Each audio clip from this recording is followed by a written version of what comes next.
Good morning. Let us allow a few seconds here for our attendees to join the meeting, and then we will get started.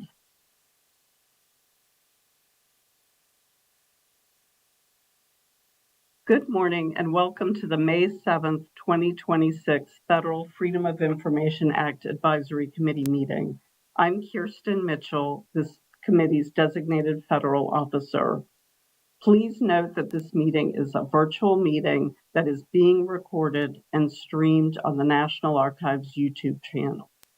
However you are watching, welcome. This meeting is public in accordance with the Federal Advisory Committee Act, which requires open access to committee meetings and operations. I am confirming that we have a quorum with 16 members present in accordance with the committee's bylaws. Rick Pelt-Steele is unable to join us, and Sarah Weitzel has to leave at 11 a.m., but we are pleased to have her for the first hour. Because this is a public meeting, we ask members to keep their cameras on. However, Nieva Brock and Liz Hempowitz are unable to have their cameras on today. Meeting materials, including the agenda, slides, and draft recommendations, are available on the FOIA Advisory Committee page of the OGIS website, archives.gov/OGIS. Thank you to the AV team at the National Archives for all their behind-the-scenes support, and thank you also to Dan Levinson, an alternate designated federal officer who is joining us today. And I now turn the meeting over to Alina Simo, Director of the Office of Government Information Services, the FOIA Ombuds, and this committee's chairperson. Alina, over to you. Thank you, Kirsten. Good morning and welcome, everyone. I am Alina Simo, both Director of OGIS and this committee's chairperson. It is my pleasure also to welcome you all to the 9th meeting of the 6th term of the FOIA Advisory Committee. We last met on April 2nd, 2026. And as a reminder to everyone, 3 subcommittees have been hard at work: statutory reform, volume and frequency, and implementation. And we will hear report outs from each of the 3 subcommittees today, and I expect a lively conversation about some of the recommendations that are being moved forward. A few housekeeping items before we move forward. Thank you for changing the slide. In accordance with the Federal Advisory Committee Act, FACA, we have posted the minutes for our April 2nd meeting and the transcript from our March 5th meeting. The transcript from the April 2nd meeting will be posted as soon as it is ready. On our website, you will find committee members' biographies, and please also visit and follow our blog, the FOIA Ombuds.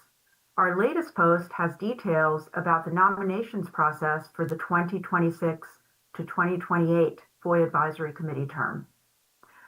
During today's meeting, I want to encourage committee members to use the raise hand option icon at the bottom of your screen when you wish to speak or ask a question. The raise hand option is even better than using the host and panelists option from the drop-down menu in the chat function when you want to speak or ask a question, but you may also use that function and chat me or Kirsten directly. We'll be monitoring that. An important note to both committee members and all Zoom participants: in order to comply with the spirit and intent of the Federal Advisory Committee Act, please use the Zoom chat function for housekeeping and procedural matters only. Please do not enter any substantive comments in the chat function, as they will not be recorded in the transcript of the meeting. If any committee member needs to take a break during the course of the meeting, please do not disconnect from the web event, mute your microphone by using the microphone icon, and turn off your camera by using the camera icon. Please send a quick chat to me and Kirsten to let us know if you'll be gone for more than a few minutes, and join us again as soon as you are able. An important reminder to all committee members: please identify yourself by name and affiliation each time you speak. It helps make the transcript more clear, as well as our minutes. Members of the public who wish to submit written public comments to the committee may do so using our public comments form, which is available at www.archives.gov/OGIS/public-comments. We review all public comments, and if they comply with our public comments posting policy, we post them as soon as we are able. We will have a public comment period at the end of our meeting today. And as we noted in our Federal Register notice announcing this meeting, public comments will be limited to 3 minutes per individual. We have allocated the bulk of our meeting time today to hear from each of our 3 subcommittees to share their work since the April meeting. Our hope is that the presentations will spark conversation, questions, and discussion among all committee members. So I encourage all members not to be shy. And I also just want to welcome Richard Peltz-Steele. Thank you so much for joining us, Rick. We have come to the point in the committee term where we are having monthly meetings, as everyone knows. After this meeting, we have just 2 more meetings scheduled, which is a little sad, June 11th and July 16th. And we are asking that subcommittee reports be largely written by the June 11th meeting. So subcommittee co-chairs, just a heads up, hopefully that's doable for all of you. Kirsten, back over to you.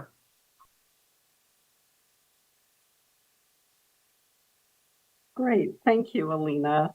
And I wanted to note that earlier I announced a quorum with 16 members, but since then, as Alina noted, Rick Peltz-Steele has joined, so we now have a full attendance with 17 members, so welcome, Rick. I just wanted to give a few really quick updates before we get into committee business. The first is that a question arose recently regarding member representation on the FOIA Advisory Committee. And specifically, the questioner wished to know why government members on the committee represent their agencies, but non-government members represent a specific constituency rather than their employers. That is a great question, and if one person has that question, chances are others do as well. Under the committee's charter and in accordance with the Federal Advisory Committee Act, or FOIA, the FOIA Advisory Committee will be composed of representative members and regular government employees. So representative members represent a specific stakeholder group. Margaret Quokka, for example, represents the interests of academia, while Frank Lamont represents the interests of requesters in the news media FOIA B category, and so on. Regular government members are full-time permanent employees of a government department or agency, and they represent the agency's interests, not those of a particular identifiable group. So that, I hope, explains why when a government member is voting, he or she is representing the interests of their agency, while when a non-government member is voting, he or she is representing the interests of a particular constituency. I thought this was a good time to bring this up because we are seeking nominations for the 26 to 2028 term of the committee. The charter was renewed in late April, and we seek both self-nominations and nominations of others through June 1st. Please read our latest blog post, OGIS's latest blog post, the FOIA Ombuds, for details. And finally, just a quick reminder, since we do expect some votes today, that any committee member, including the chairperson, may move that the committee vote. The bylaws require no second, but it is habit since we're parliamentary creatures. And if a voice vote is not unanimous or it's unclear who is voting which way, I may do a roll call vote. So with that, I turn the mic back over to Alina. Okay, thanks, Kirsten. That was a lot of great information. I'm just going to pause for a second and make sure that no committee members have any questions about anything that Kirsten just went through. I'm looking. I don't see any hands up. Oh, I see a hand up. Ryan, go ahead, please. Ryan Mulvey, AFP Foundation. Kirsten, I understand that. Could you elaborate in the bylaws what it means then? Because I think this is mentioned for government members, but not for non-government members, but specifically for the government members. They represent the interests of the government, but under the bylaws are supposed to exercise individual best judgment. Could you explain what it means to exercise individual best judgment on behalf of the government? That is a really excellent question, Ryan, and I don't know that I'd want to answer that without consulting with our FOIA attorney, but I am certainly happy to do that and get back to you. Yes, thank you. Because I think that was more part of what the conversation that might have prompted your clarification here, what the concern was. Right. Yeah, and in full disclosure, I missed that particular discussion since I was away, but I did hear the second discussion, which sort of prompted this question. But just to make sure I understand what you're asking, you're understanding what does it mean for a government member to exercise best individual judgment as a representative of their agency? Yeah, I think that's a fair summation. Okay, and just so you know, at the beginning of each term or upon appointment of a federal member, our ethics attorney, who is also our FOIA attorney at the National Archives, does a briefing with the government member. So I am certain that that answer exists, and I'm happy to get the answer and pass it along.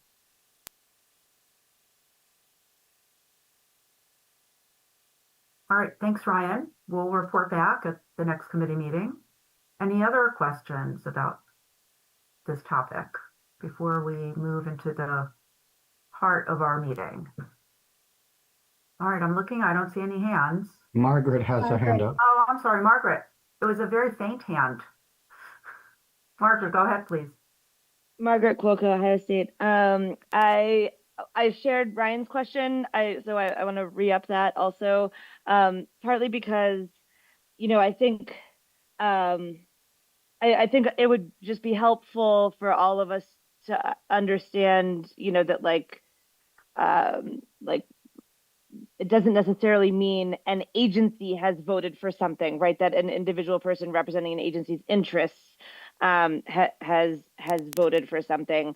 But I would say related to that, one of the things that I've really benefited from is our government members, not just current positional experience, but the experience they bring over the arc of their careers, which often involves sort of multiple FOIA-related positions, including at different agencies. So I know some of our government members have served in FOIA-related roles at multiple agencies and bring that wealth of experience and knowledge to the table. And I just want to be sure that it's clear that we don't, we're not trying to sort of slice and dice their experience and say, oh, well, you're only wearing this hat right now. But, frankly, what all of us bring to the table is a long history of experience. And I think that's true for our government members too. And using, I would just want to sort of share Ryan's question, because it feels like that piece of like, your individual best judgment comes from that career-long experience wherever that service may have happened. So I just wanted to voice that view, which may or may not be a question. Sounds less like a question now that I've said it out loud. But I thanks for indulging me. Thanks, Margaret. And I took some notes, and Kirsten and I will report back. So we really very much appreciate your feedback. Okay, any other hands on this topic? Just want to make sure. I don't see any. Okay. All right, everyone ready to buckle in for an interesting ride? Here we go. First up, we are going to hear from the Implementation Subcommittee, co-chaired by Jason Barron and Marianne Manheim. Marion and Jason, you have the floor. And next slide, please. Thanks very much, Alina. Marianne, I'll just say one thing here and then defer to you. And then we'll go on to the substance of the proposed recommendations. I just want to thank all of our subcommittee members for their really hard work. We have been looking at, from various perspectives, the ways in which prior recommendations of this committee in prior terms have been effectuated, implemented, otherwise acknowledged in various ways. And everyone on this committee has really stepped up to provide input. We will have a subcommittee report, Alina, by the next meeting, and it will reflect our work as a whole. Marianne, do you want to say anything by way of an introduction before we go on to the recommendations?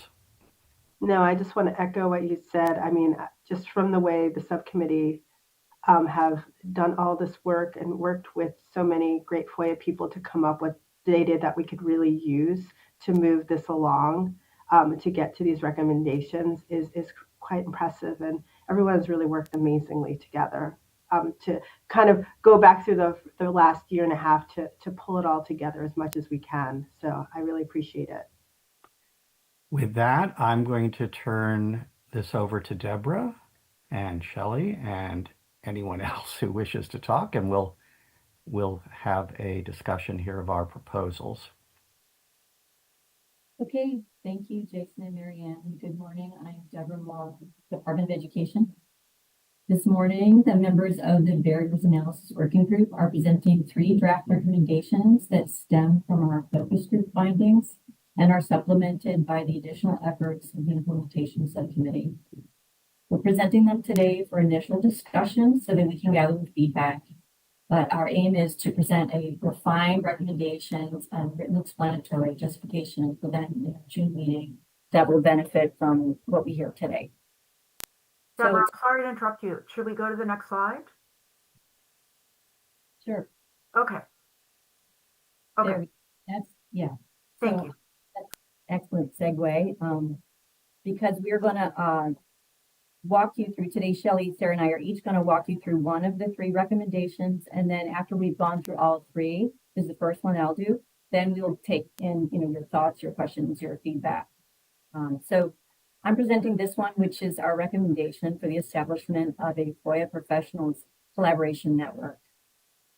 So although in the focus groups, no specific question was aimed at determining a need for FOIA professionals to connect, we received a clear demand signal from participants.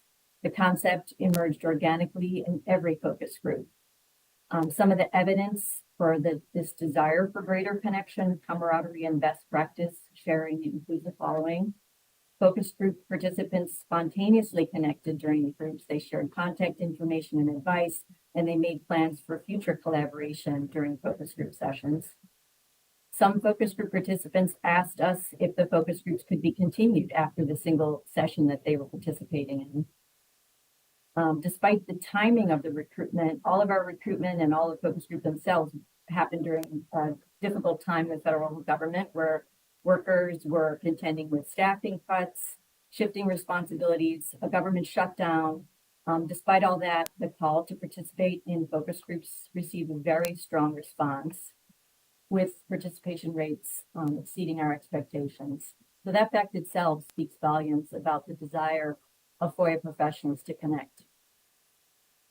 In terms of already existing options for FOIA professionals to connect, there are some groups and opportunities, such as the Chief FOIA Officer Council's Technology Committee, that serve to connect many early and mid-career FOIA professionals interested in that area.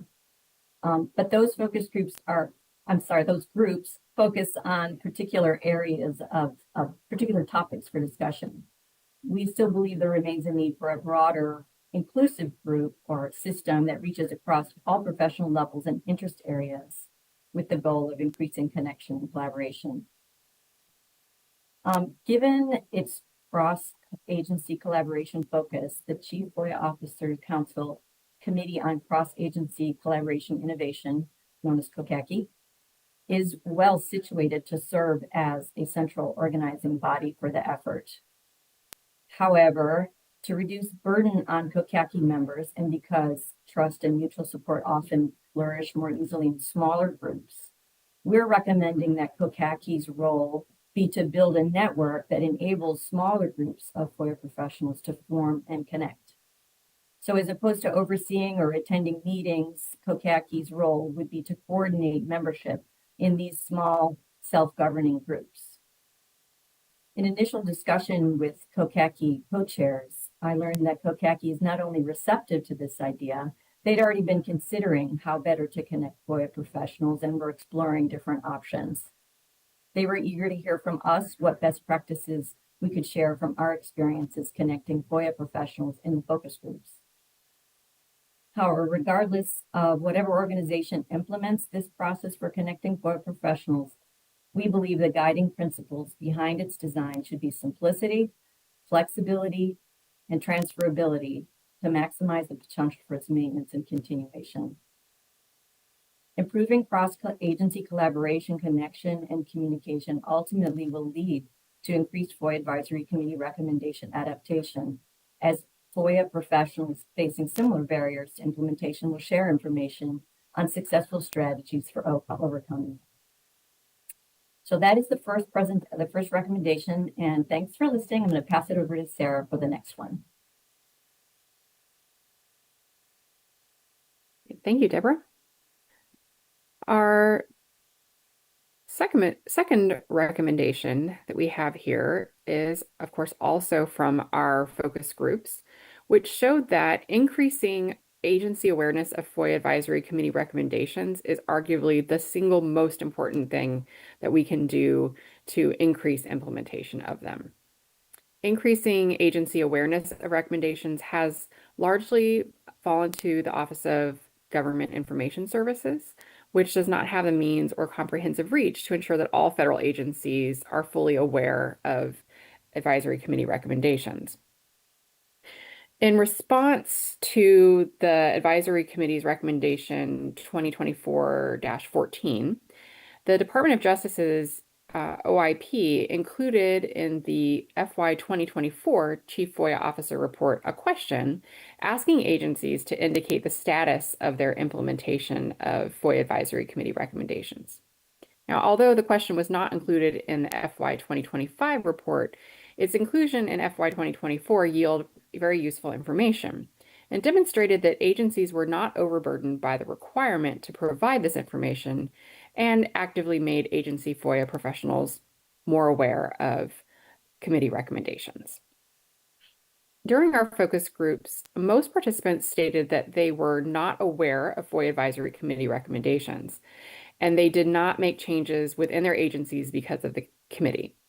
The few participants who were aware of the recommendations said they knew about them because of the 2024 Chief FOIA Officer's Report or because they had previously been members of the FOIA Advisory Committee themselves. And of focus group participants who were aware of committee recommendations, many noted that pointing to existing committee recommendations better equipped them to advocate for and provide substantiation for needed changes and resource requests to agency decision makers. So this also provides FOIA professionals an opportunity to collaborate and connect with agencies who have successfully implemented recommendations. And then finally, leveraging an existing public reporting mechanism, such as the annual Chief FOIA Officer Report, represents a low-cost, low-effort way to reach all agencies and increase their awareness and implementation of FOIA Advisory Committee recommendations. And so that is kind of the background to this particular recommendation. And I will now turn it over to Shelley Kimball. Thanks so much, Sarah. I'm Shelley Kimball, Johns Hopkins University. Next slide. Oh, we are on the correct one, sorry. So this third recommendation is also an organic finding from our focus group research, as when we began the focus groups, we were trying to evaluate how familiar participants were with our recommendations. And as Sarah mentioned, we found that they really weren't that familiar. As part of preparing them for the focus groups, we had provided them with a streamlined chart of recommendations just to kind of get the conversation rolling. And so this recommendation here is also another avenue for improving awareness of the recommendations. So a little bit of background, we do have a dashboard, the FOIA Advisory Committee Recommendations dashboard that tracks our recommendations, but it's really aimed at whether or not these have been implemented and completed. But we found also that regardless of whether or not the recommendations are open or closed, completed, not completed, they can be valuable to FOIA professionals.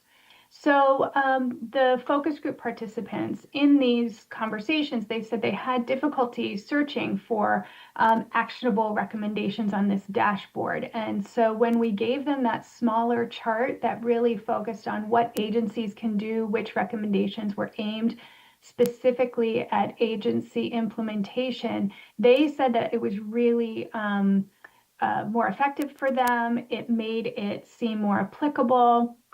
It was more realistic, more manageable for them. And so that's really where this idea comes from. We also note that not every agency recommendation is relevant to a particular agency, and conversely, other recommendations that may be aimed at a particular agency could be relevant to someone else. So being able to really search and find in a more functional manner we think would make implementation easier for FOIA professionals. And so having some kind of way to present these recommendations that focus on applicability for FOIA professionals would increase visibility, usability, and agency adoption. So internally as a subgroup, we've been working on examples and options for categorizing and presenting these recommendations to make them more applicable. And so our plan would be to provide these examples as appendices to our final report in an effort to ease the potential burden of building this out.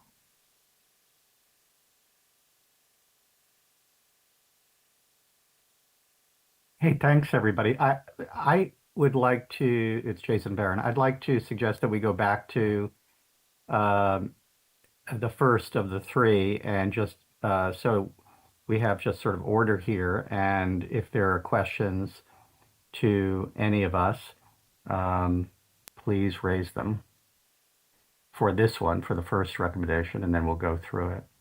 Is that a good plan, Deborah, Sarah, Shelley? That sounds fine.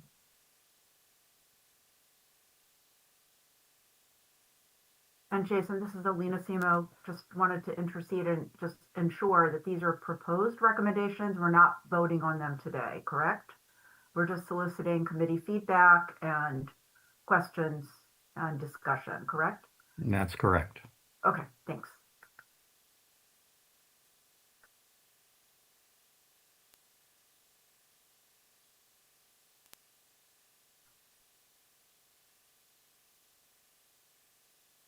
Well, let me start. This is Nieva from Defense Intelligence Agency. I just wanted to say that regarding recommendation 1, I have also heard similar desires through the folks who work in DOD, DOW, as well as the IC. And I think this is a really great way to memorialize the desire of FOIA professionals to collaborate, support, and really create a community of interest.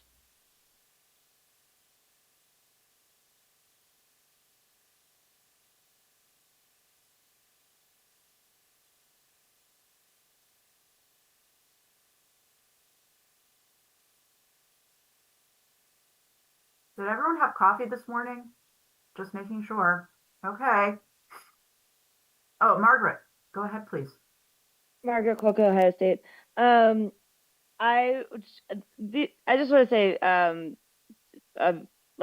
a real thank you and one up to all of these. I mean, the ways in which the focus group process that you all use to generate ideas and understand the hurdles to implementation I think was just really generative and impressive. And I can see how much work went into it. And these recommendations seem very thought out, and your comments about them, I think, only strengthen them. And so I'm sure that the examples and explanatory text in the report is going to, reflect all of that.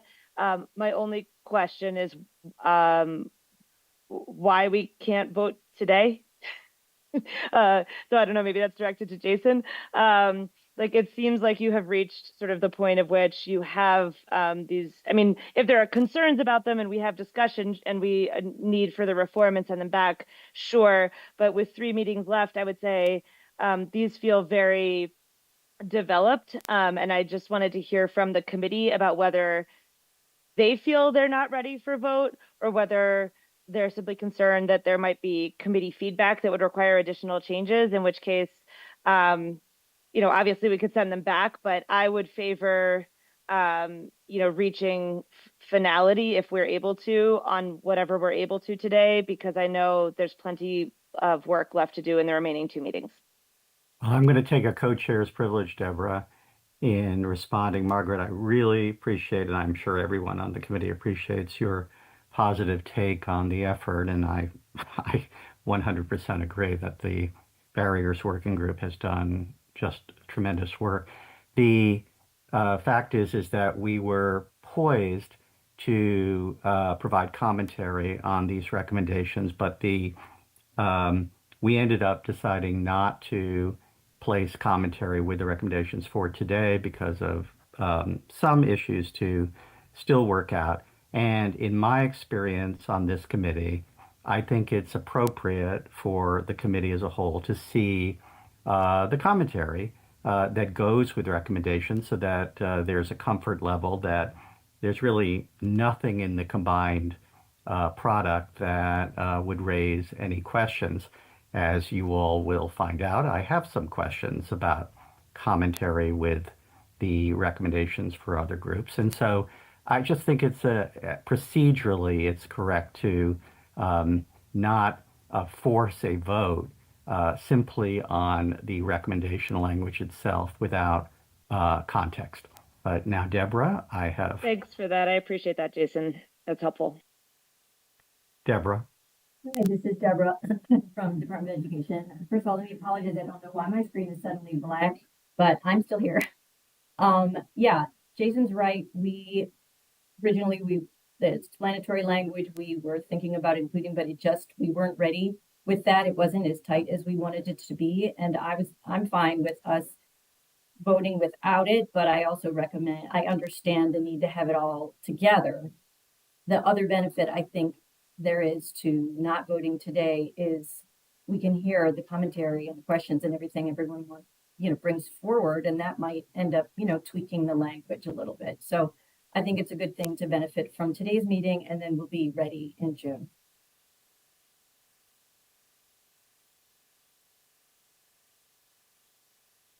Other comments on number 1?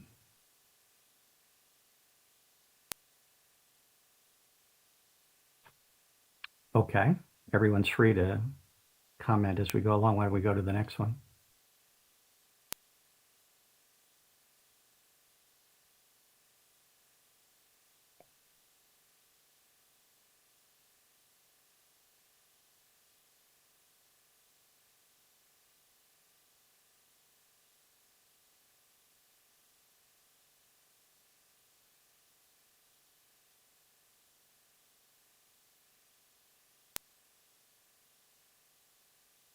Does silence mean everyone loves it?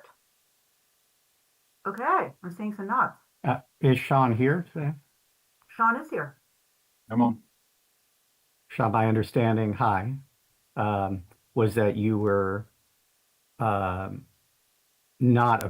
certainly not objecting to going forward with having us vote on this recommendation, at a public meeting.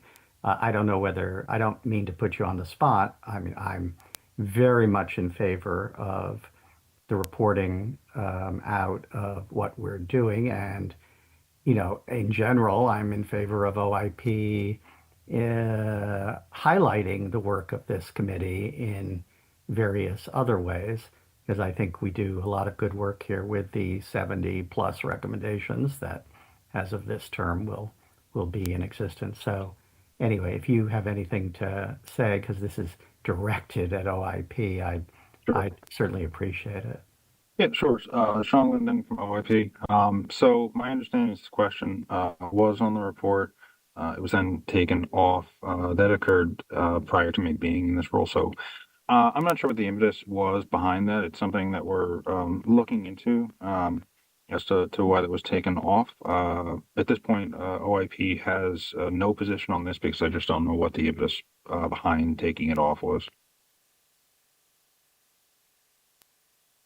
Okay, so I think it's very helpful to have it. And in fact, OIP did in the past adopt some specific recommendations that we had that to put in to the report. So they're already embedded to a little bit, but this overarching question of, how agencies have implemented our recommendations was in the report for 1 year and then taken out.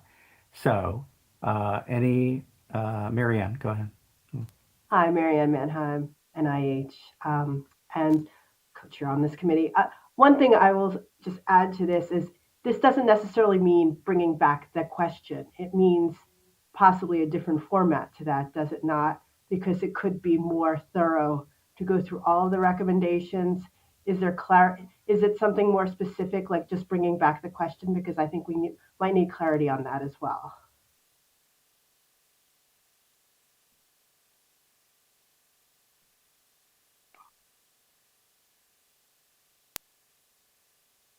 Deborah.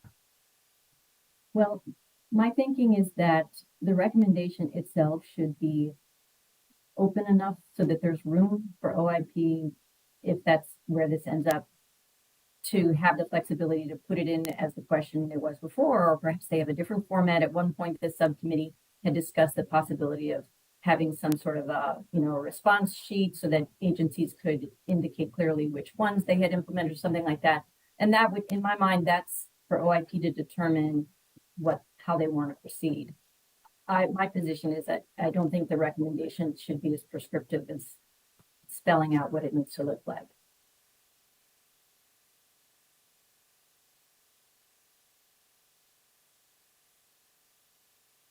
Hi, it's Marianne again. So just going back to that, Deborah, just thinking about some of the previous, the report when we did do it, some of them were just like one or two, and some agencies were like a whole list of them. So, I mean, that again, like you're going to leave it to OIP. Hi, Sean. But it might be something to give more direction as well on our feedback in terms of how it worked out in implementation to get it to have a better result, maybe. Well, we'll put this all in our commentary as open. My position is that we should not constrain, Sean, your office in a particular way of proceeding. We will be very happy if there's an acknowledgement of our committee and the recommendations in whatever form you wish to go forward with, and it's your discretion as to how to actually put this into effect. And we'll have commentary to that effect. Sure, and I think it would be helpful to see that commentary too before voting for them.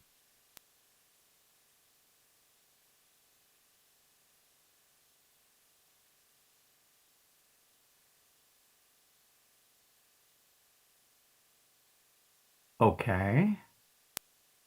Anyone else? If not, we'll go on to the third recommendation.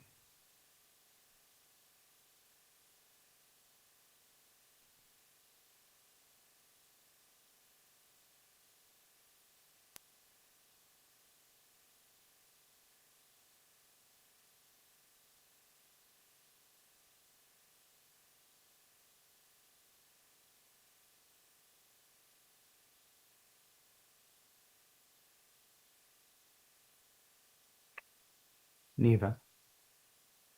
Yes, hi. I just wanted to state that I well, I understand and agree with the premise, but I think just as written, stating something, say, as easy to access manner, it just seems so broad and not fully defined. And I realize that is often done in the commentary and not in the actual recommendation itself, that it makes it hard for me to really envision what it is that you'd like to see actually happen. Thanks. Shelley, maybe we can talk about what we envision, because I think that's an excellent point made. Sure.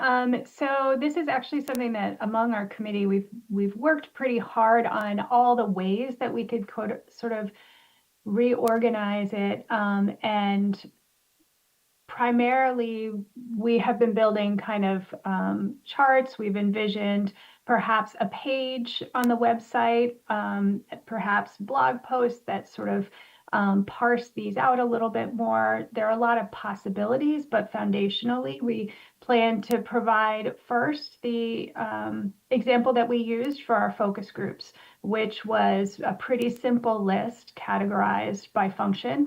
And then we also had another system that we're developing, but again, it's really driven by categorizing the function of these recommendations, specifically the ones that are aimed at agencies generally.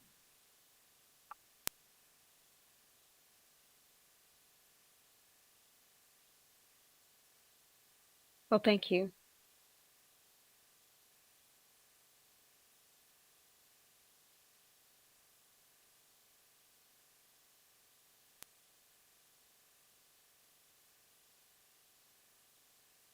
Well,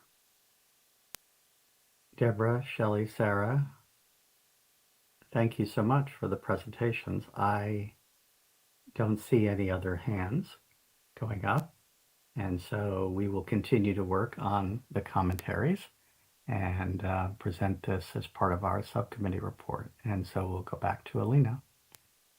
Okay, thanks very much. Thanks everyone for all your hard work. So just to clarify, we're going to be seeing some further commentary on all three recommendations between now and our next meeting, and we will plan to vote on these three recommendations on June 11th, correct? Correct. Okay, just want to make sure we're all on the same page. Got it. Okay. Any other questions for the implementation subcommittee? No. I'm not seeing any hands. Even less dark ones, lighter ones. Okay. Are you all ready to move on? Next slide, please. So we're going to move on to the volume and frequency subcommittee. We're going to hear the report out from Nick Wittenberg and Yeva Brock, our two co-chairs. So Nick and Yeva, you have the floor. Thank you so much, Alina. And thank you to my co-chair, Neva, who does an awesome job, has some wonderful meetings that sometimes I cannot attend. But I really want to turn it over to Shelley, who is an all-star and has been working on a draft with us, and her and other members have been reviewing it. So Shelley, if you have a few minutes, could you please share the draft you've been working on? I'd be glad to. Thanks, Nick. Next slide, please. So I wanted to start today sharing the results of the survey that we fielded. As you might remember, we fielded a survey during the last week of January through the last week of March. The survey was a mix of qualitative and quantitative questions, and it was built in two parts. The first part explored volume and frequency of requests, especially those that may be vexatious or unduly burdensome. And the second part evaluated perceptions of AI-generated requests. The qualitative or open-ended questions were coded first in an open coding process, meaning I read everything everyone sent in, tagged and described all of the elements of those responses, and then I grouped those up into commonalities. So you'll see that today. And just to note, as I progress, if you see a chart or percentages, those were the close-ended questions. And if you see a list of concepts and ideas, those were the open-ended questions. But I'm going to repeat some of the questions as we go so you can kind of see what participants were responding to. in this process, we really wanted to lean into letting participants tell us their perceptions and experiences with no real preconceived ideas. And we really got some great information from our participants. We had 211 total responses and 193 were eligible. Just a reminder, eligibility was limited to FOIA professionals or and those who are currently in service or who had left service within the past 3 years. So you can see that all agency response sizes were represented. So we really broke this down by the number of requests received. And so you can see a good mix there. Next slide, please. So this was one of the first questions you can see was a quantitative closed question. And we asked, do you have concerns about the volume of records your agency processes? And just a note on the timing as well. These participants had been through a series of government shutdowns and the changes to staffing across the FOIA professional landscape. And so this was fielded right. There were 2 shutdowns right in the midst of all of this, just to give a little context as I go. But you can see that the majority of participants had some level of concern about the volume of records their agency processes. 38% were extremely concerned, that's the top line, and then 29% were moderately concerned, that's the second line. The bottom line was 7% are not at all concerned. So we can take from that there is concern about the volume that FOIA professionals are facing. Next slide, please. So here's an example of those open-ended questions where you'll see I'll give you lists of concepts that I culled from all of the responses. So the question here was, what are the most significantly challenging forms of FOIA requests your agency faces, particularly in terms of resource allocation and maintaining response times? So what we saw were that specific records that are difficult to process are making this challenging, of course. The most cited example that participants gave were requests for emails, those kind of all emails in this block of time that talked about this topic. Requests that are vague or overbroad were difficult, voluminous. Those are things that we see really consistently through the body of literature for many years. We had some that said they felt like those requests that were not in good faith. So the way they might have defined that was nonsensical, politically motivated, something that they thought had no public interest value. And then there was one specific requesting group that was cited often within the responses for repetitious, voluminous requests. And so they were kind of placing that not in good faith on that group. Generally, a lack of resources to respond. Now, this is a theme you'll see throughout from beginning to end. And again, knowing that the context of time when this was fielded definitely impacts these kinds of questions, but what they were asking for, and these are things you'll see along the way, was increased staffing, increased effective technology to help process these requests, and then time, just not having enough time to answer all the requests that they're getting. I did give myself a little time note here. The first, when we fielded this end of January through end of March, that first government shutdown was January 31st to February 3rd. The second partial was February 14th to April 30th. So it definitely has some play here. It also meant that all of these results were a little later for us than we intended because we kept trying to dodge those issues. Some of the other challenging forms of requests were just generally complex requests, multi-part, or mass requests, where they were getting large requests or repeated requests from a lot of people asking for the same thing. Next slide, please. So in this question, we asked, what are the qualities found in requests that reach the level of vexatious or unduly burdensome? Like, what are that higher level of frustration? And these were some of the themes that emerged. Requests that are broad in scope, that are voluminous and are vague. This was the most common cluster. So meaning these are the ones that tended to come together when people responded. Any requests that are multi-agency, multi-custodian, requests that had an expansive time frame. I would like all of these records for the past, 2 years. Complex, multi-part, that have kind of a processing burden included. Things that were duplicative or that they felt were organized campaigns for requests from groups or agencies. And then any kind of non-cooperative bad faith behavior from the requester would fall into this category. Next slide, please. So then we asked, what specific strategies, procedures, technologies, policies, or collaborative approaches have you implemented to ensure that these requests don't delay the processing of more straightforward or urgent ones, these requests being those vexatious, unduly burdensome requests? And there was a lot of discussion here about triage practices, how they're kind of moving requests along tracks. So whether there's multi-tracks, depending on the request, dual track of easy, complex, something they were often calling super simples, which I love using the language I'm learning from these responses, where if it's super easy to respond, just get it out the door. Some said first in, first out is a process for them. And then others had just internal rules that they were following to manage these requests. Using technology to search and review, working with requesters. So this was really another theme I was seeing throughout, was picking up the phone, contacting the requester to try to figure out if they could limit the scope or make it more specific, somehow explain the effects of a complex request on the agency. So really reaching out to those requesters. Some respondents said that there are no planned strategies or solutions. So they're just a general frustration. We don't know what to do with them, and we're not really managing them in any specific way.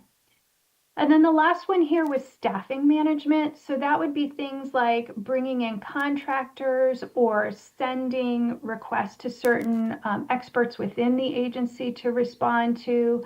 Some were saying working overtime, coming in on weekends. And so putting that all under the umbrella of staffing. Next slide, please. So then this next question was, how does your agency address the strain caused by excessively challenging FOIA requests? So here you see working directly with requesters to kind of limit their requests. And that isn't like a don't request. It's more like, let's put this in a form that makes it a little more efficient for us to respond to.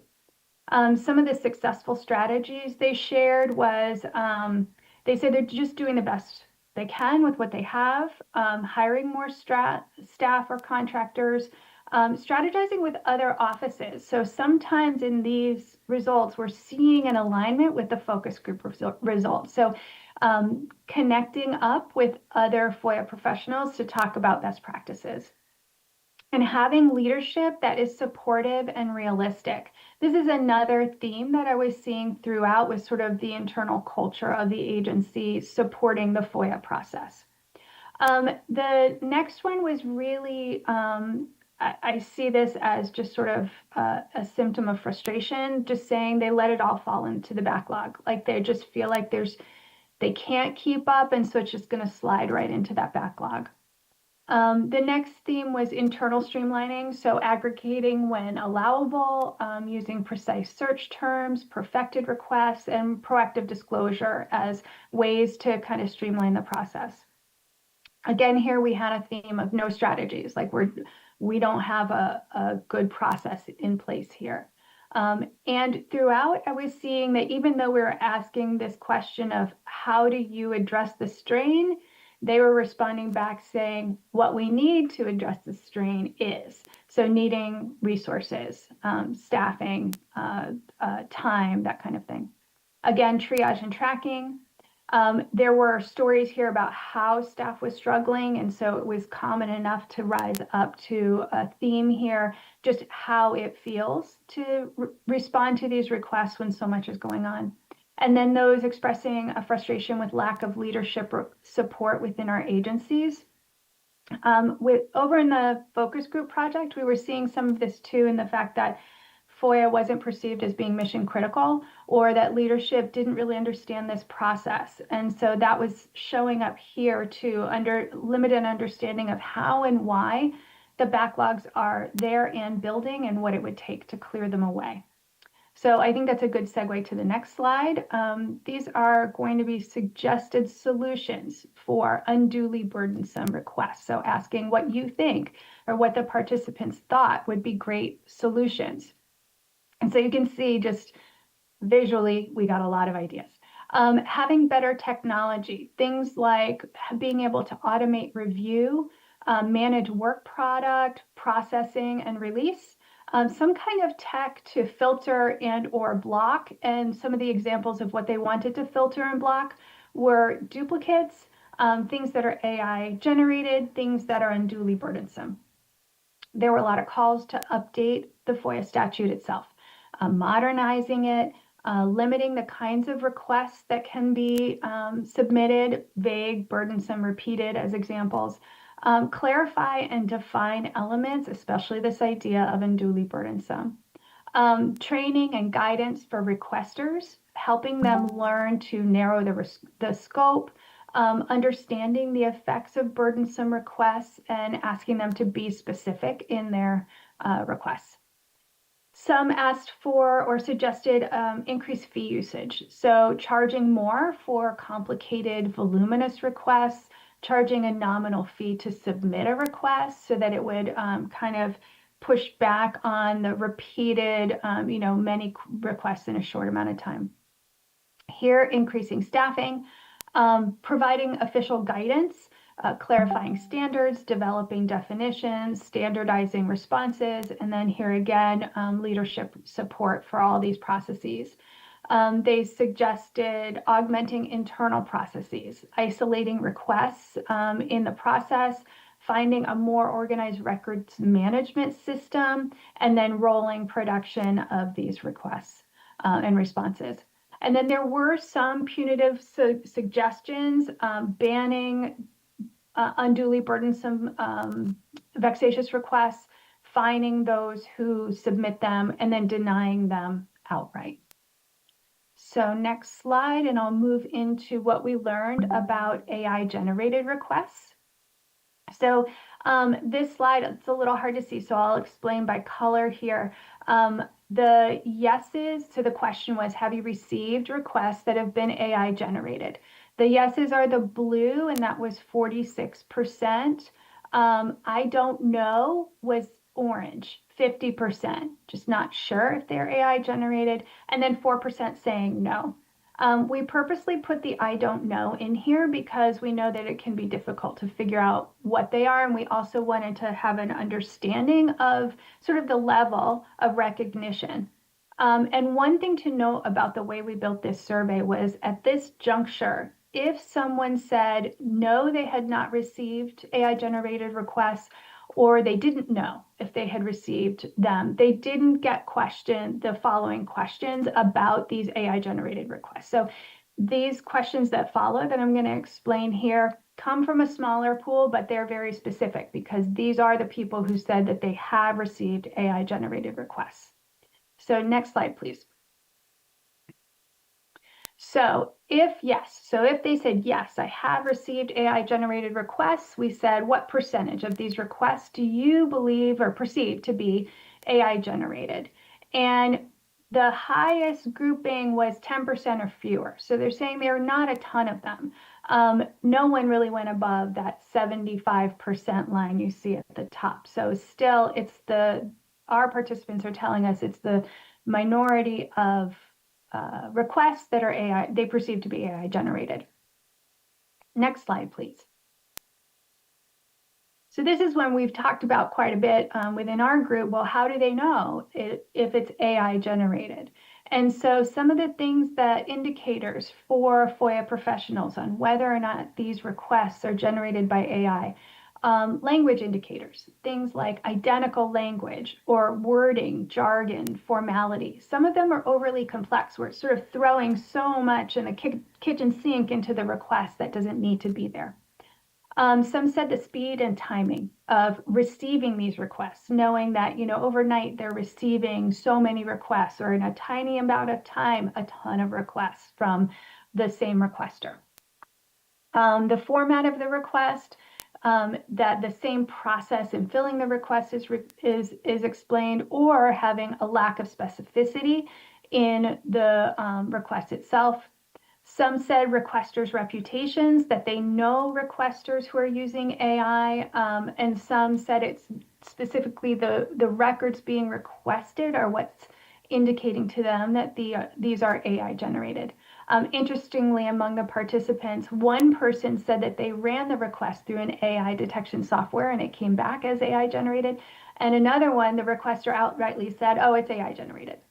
So I think this is something that will be interesting to watch and grow. Next slide, please.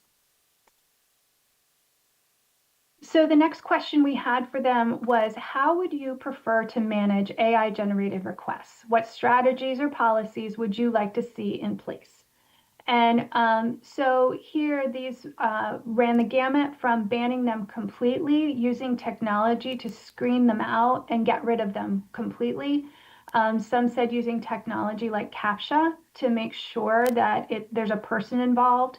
Some said specifically requiring human requesters and authenticating that in some way that they are human. Some had internal processes to bundle and aggregate these, and then again working with requesters. And then we had requests to amend the statute, requiring human requesters, limiting the number of requests, increasing the efficiency process, and being realistic about time. So this, in a nutshell, is everything to share at this point about the survey results. And so next, as of taking all of this, I'm going to present 2 potential recommendations from our subcommittee, for your thoughts. And so just as a reminder, we're a really small team, so we're looking forward to feedback about these potential recommendations. My plan was to share them today as an introduction to them and see how we do, and then consider revisions and bringing them back at our next meeting. So next slide, please, and I'll show you draft recommendation number 1. So this one focused on staffing. One thing I should know also is that because we were moving back this data collection method to respond to so much that was going on in the FOIA landscape, we got the data later than we intended. And so we've turned it around really quickly, but we're kind of just taking the high points here from all that I just showed you. And so we saw here a lack of resources and staffing as a consistent concern. And we thought this might be an appropriate recommendation. And because of the unprecedented loss of FOIA personnel in the past 17 months, and also seeing increases for requests for information. So we're recommending that federal agencies align current staffing levels to meet the increasing levels of FOIA demand by analyzing agency FOIA, Privacy Act, and appeal backlogs, the volume and complexity of incoming requests, and the processing capacity of employees against their assigned workloads. So all of this is really in alignment with what participants were telling us. Specifically, agencies should staff their FOIA operations to eradicate any existing backlogs and ensure capacity for timely responses to incoming requests. I'm going to share the second one next, and then we can kind of open for conversation. So next slide, please. So this second one really is a result of the fact that this term has pushed all of us to being later in our work than we intended. So we are proposing here that the next advisory committee leverage this data, both ours and the focus group, the survey and the focus group data, to identify priority areas for improvement in the FOIA process, such as leveraging inefficiencies within the software procurement processes, strengthening the culture of FOIA support within agencies, evaluating the potential for artificial intelligence to aid in response efficiencies, and modernizing the FOIA statute. So these are things that we were seeing pretty consistently across the board. because of the data collection being pushed back, one of the outcomes was that we felt we really didn't have enough time to work with all of the rich data that we've collected, and to consider ways to really use this toward FOIA efficiency. So we're proposing this recommendation for the next term to kind of pick up the mantle and use our data while also spotlighting some directions for potential later recommendations from those new terms. I'm going to stop talking now and kind of open it for conversation. Jason.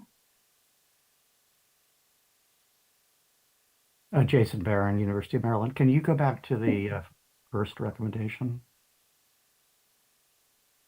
So I do have a lot to say about the prior slides, but just on this recommendation, how does it relate to the recommendation that we are also considering for funding federal FOIA offices that Deborah has presented in past meetings? It's a great question, and this is really something that our team, we spoke at length about this. Ours really focuses on the agencies themselves. And in fact, I did share this with Deborah and conferred with Deborah to make sure that there was a distinction between the two. So Deborah, please feel free to jump in as well. But hers was focused on Congress and funding, where ours is focused on internally the agencies aligning their staffing levels, and making sure that all of these pieces are part of that alignment. And team members, please do feel free to jump in as well. Right. This was a very robust conversation on our team, because we also, agree with the other recommendation. I think one of the things was, though, even if Congress didn't, further fund or fund better the FOIA process, we nevertheless have this requirement and this obligation to make this happen, to actually decrease our backlogs, and the agency should take ownership of that requirement, not just rely on, additional funding. I'm sorry to interrupt. This is Kirsten Mitchell. I just wanted to note that was Nieva Brock who was just speaking. My bad, sorry. That's okay. Okay, and I noticed that Deborah, Sean, and Ryan all have their hands up. Yeah, I think Ryan was next, then Sean, and then we'll hear from Deborah. Ryan, go ahead, please. Yeah, thank you. Ryan Mulvey, AFP Foundation. I guess I have more a methodological question that struck me as you were going through some of the results of your study, and that's whether you made an effort, and maybe it's just not reflected here, to drill down on the difference between AI being used in the construction of requests or the drafting of requests, and AI being used in the submission of requests, because that seems to me to be very different use of AI. There may be intersection, right? Somebody could be using AI both to draft a request or a series of requests and submit them in quick succession, but those are very different things. So I'm curious whether you clarified that with your interviewees.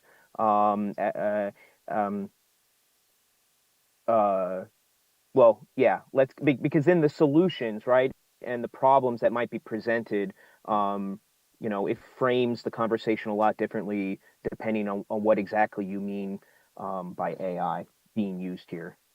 I'll start, and then if anybody else on our committee wants to join in.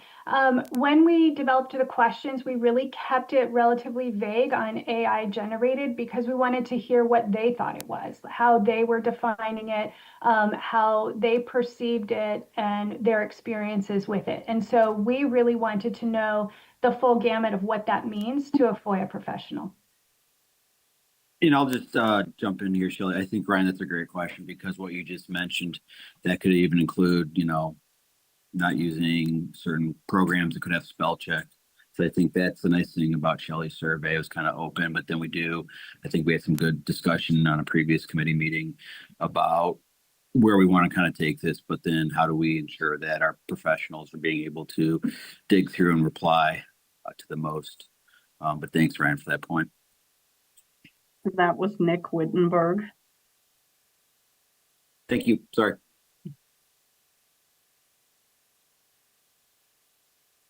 Sean, I think you were next. Sean Glendenning with OIP.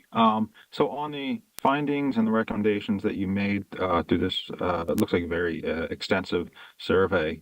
100% agree with that. We are seeing the same things. We've been discussing the same things here in OIP. So appreciate you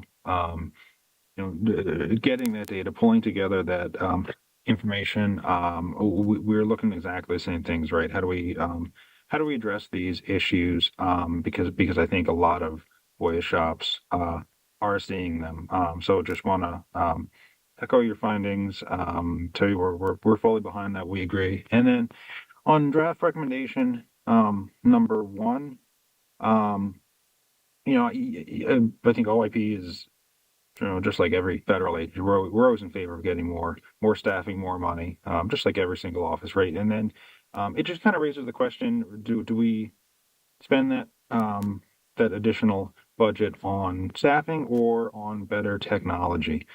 And we want to do both, right? And so I think with the better technology, we can better utilize the staff that we have now.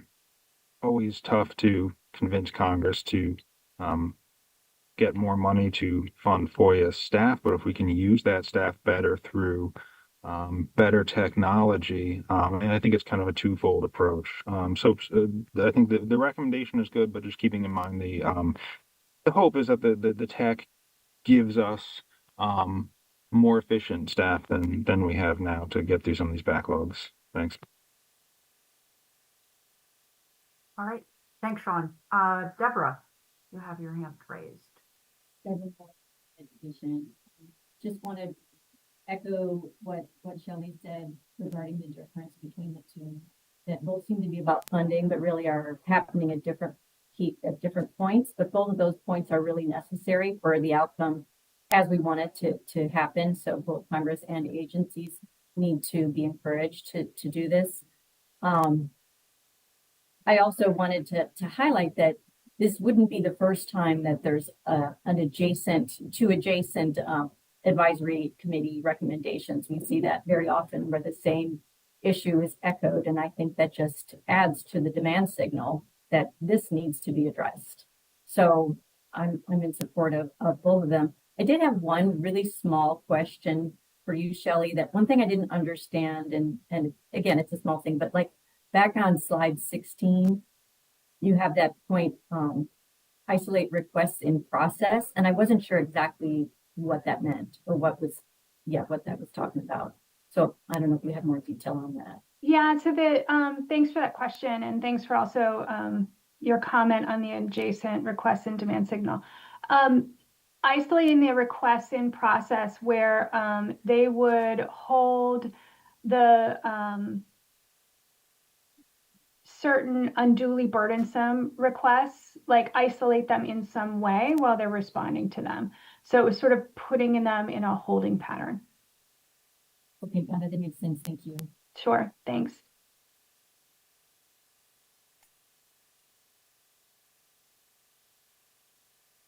Marianne has her hand up. Hi, Shelley. I just had a most basic question, actually. Marianne Manheim, NIH. My most basic question is, what was the agency representation? Did you get a cross-section from big, small, multiple people from one agency? I'm just curious like these results obviously are not surprising, but at the same time, I'm just wondering because some agencies it would have been possibly way higher. You know what I mean? So just curious how you did this. So thanks for that question, Shelley Kimball, Johns Hopkins University. We purposely did not collect identifying information. And so we just asked agency size so that we felt like that was the best context for these responses. So in case we were seeing any kind of weird, sort of disparate responses. We could drill down in, is it because it's a really small agency or is it because it's a huge agency? But much like in our focus group project, we wanted to make sure that we were protecting the confidentiality as much as possible on the participants. So we did not ask their agencies. We did not track emails, identities, anything like that. And in fact, in the beginning, we did have like a note at the top sort of cautioning against using identifiable information. Very rarely did they explain the exact agency they came from.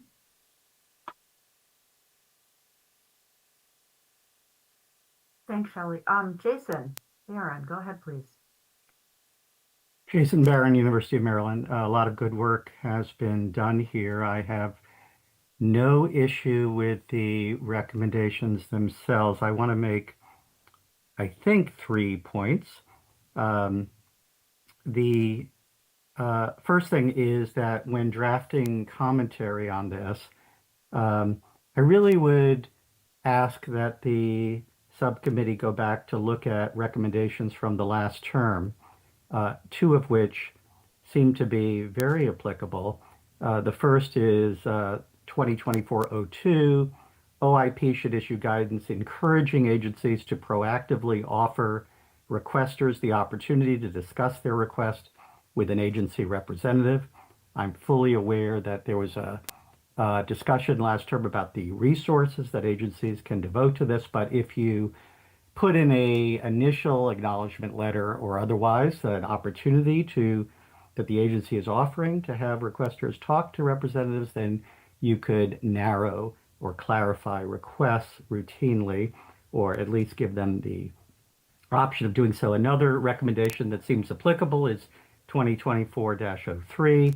OIP should issue guidance encouraging agencies to provide requesters an interim response consisting of a small sample of documents. Here goes to a question that was embedded in your slides, which is some kind of inference or implication that voluminous requests are per se burdensome.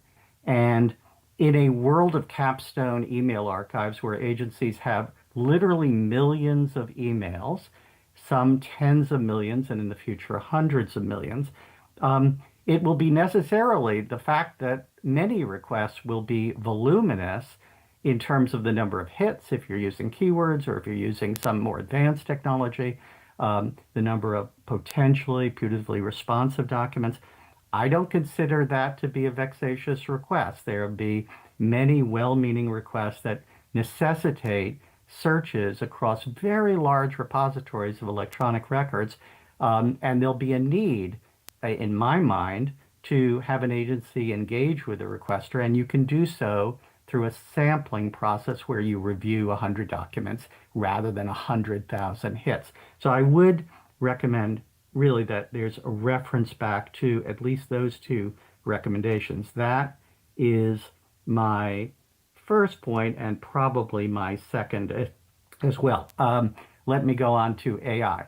I can absolutely state, I believe this to be the case, that there will be very few requests in the future that are not partially AI generated. That is, we are moving to a world where every professional is using Gen AI apps for some background purposes and drafting purposes for whatever we're doing. Now, of course, there are 1,000 cases out there of lawyers being sanctioned for putting in hallucinatory sites. And so there's a big cautionary flag to this. But the mere fact that one might use, this goes to Ryan's point, I think in part, which the fact that you're using AI technology, we all are going to be using AI technology in one form or another for drafting requests otherwise. I thought that the focus here was agencies finding themselves being flooded with requests that in some fashion AI has been used to do something which really does pose a resource burden.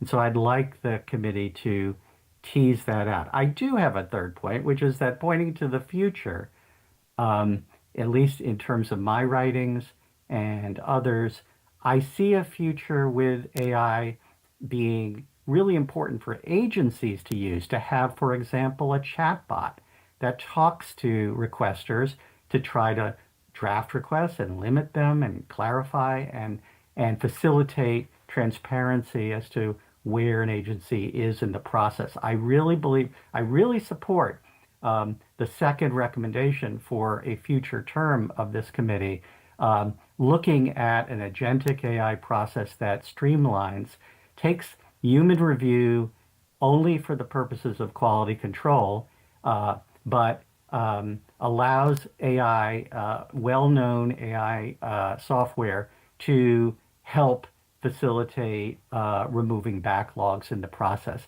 And so I'm very supportive of the second recommendation.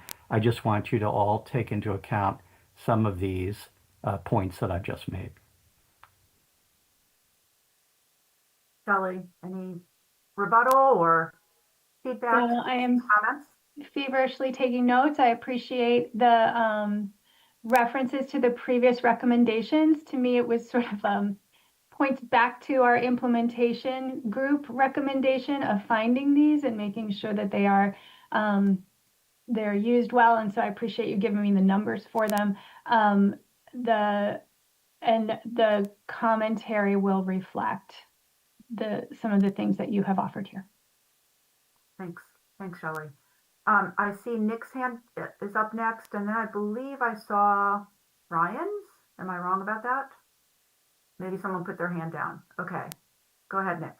Yeah, no, this is Nick Wittenberg. I was going to say a huge thank you to Shelley for everything she did to get this survey out there, from getting approvals to getting everything, clean data, questions, and coordinating them. And that is, I mean, to see the number of participants we had was extremely helpful.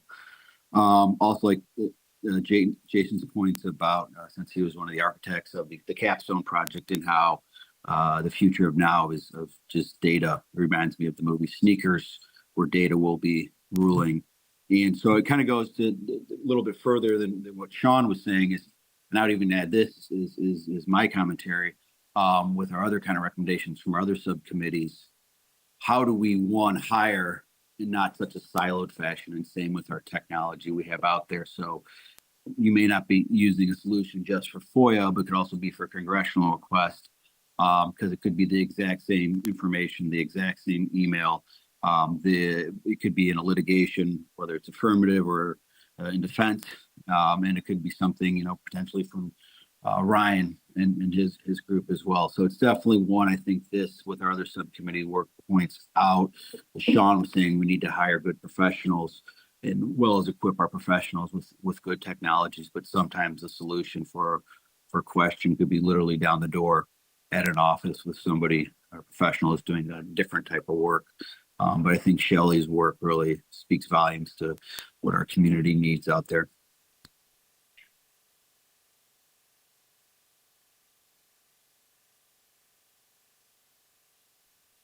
Alina, you're on mute. I said, thanks, Nick. Any other hands on Shelley's excellent presentation?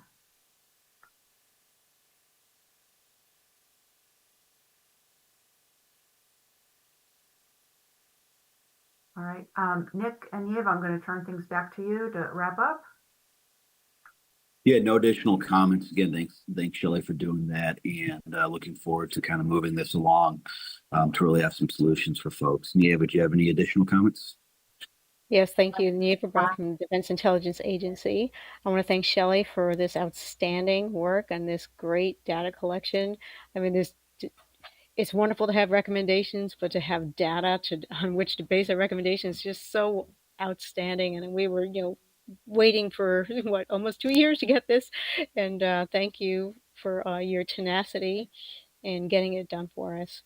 I also want to mention, Jason, I really appreciated your comment about using AI in ways not necessarily just to review FOIA requests, which is really where agencies seem to be thinking, I noticed, on using AI to actually review and search for, search terms and such in order to find records. But you've approached the idea of AI to be using it in the foreground by communicating with the requesters through the chat box. And I really thought that was an outstanding approach. And I'm actually going to bring that to my agency for their consideration. Well, Thank thanks. you. I will, happy to forward papers I've written on this subject. I just think it's a great recommendation for the second one to go forward in the next term for the committee really to decide. Wouldn't it be great if we could eliminate backlogs by a greater use of AI? That's the proposition for maybe the next term of the committee. That sounds wonderful. All right, thanks, Jason. Thanks, Neva. Any other hands? Okay, I think we're ready to wrap up, but I'm wondering how folks feel about a 15-minute break at this point in the meeting. Maybe we need a comfort break just to clear our heads. Or do you guys want to soldier through? Maybe a 5-minute break would be good. 5 minutes. How about 10, Marianne? Just to compromise. 7? How about No, we okay. all come back at 11:38 a.m. Does that sound good to everyone? Sounds good. All right. Thank you. Thanks for the thumbs up, Frank.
Welcome back, everyone.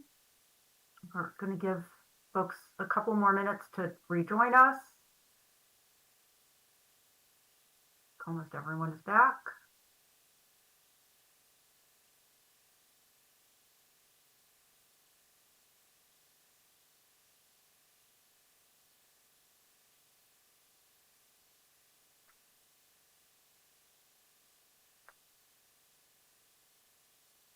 Eva and Liz, I know you're off camera. I just want to make sure you're back. Yes, this is Eva. I'm back. Great. Thank you so much. And Liz? Liz is back too. Thank you. Great. Thank you so much for checking in. All right, we're waiting for Ryan. There's Ryan. Thank you. And Nick, do we have Nick? Nick is back. Okay, everyone is back. Wonderful. Thank you so much for that lively first half of our meeting, and I appreciate the fact that we took a short break. Last but certainly not least is the FOIA Statutory Reform Subcommittee, co-chaired by Ryan Mulvey and Whitney Fraser Jenkins. So I'm going to turn the floor over to Ryan and Whitney. Good morning. We have several recommendations to discuss this morning. I think it's just best if we go in order and give the specific working groups the opportunity to kind of give an overview. The first recommendation is SR2, which deals with funding. We discussed this at the last meeting and took back the feedback, and Deborah made some revisions. So I don't know, Deborah, if you would like to give an overview of the updates. Sure, happy to. Deborah Moore, Department of Education. Thanks, Whitney. I appreciate the opportunity to take another look at the recommendation, which, as you know, seeks to address the persistent problem of ensuring adequate funding for agency FOIA offices by requesting Congress to include in its annual appropriation language explicit direction to agencies to fund their FOIA operations sufficiently. This version includes changes that reflect the feedback received at our last committee meeting. The changes are designed to make the recommendation more outcome-based as opposed to prescriptive and formula-based, underscoring that the expected outcomes are reduced backlog, increased efficiency, and avoidance of litigation. Specifically, the bolded recommendation itself now includes language to emphasize that agency workforce size is a starting point for consideration, with that number then adjusted to account for other influencing factors. This additional clarity regarding how baseline funding is calculated using a 5-year agency personnel average adjusted by influencing factors works to distance the recommendation from being formula-based calculation and more towards an outcome-based consideration process. The revision also addresses the need to protect high-performing agencies from having their funding reduced due to a lack of backlog. New language specifically highlights that one of the influencing factors should be a consideration of the agency's overall performance against prior year's funding levels, so that in instances where agencies allocated resources in prior years have kept pace with demand, that funding balance is preserved. Additionally, there's a few stylistic changes in the draft to increase flow, precision, and clarity, and some existing information is repositioned to improve readability. However, these adjustments don't change meaning. Overall, this version aims to improve clarity and readability, strengthen the justification for required FOIA funding, and provide a more structured explanation of the funding model while maintaining the original policy intent.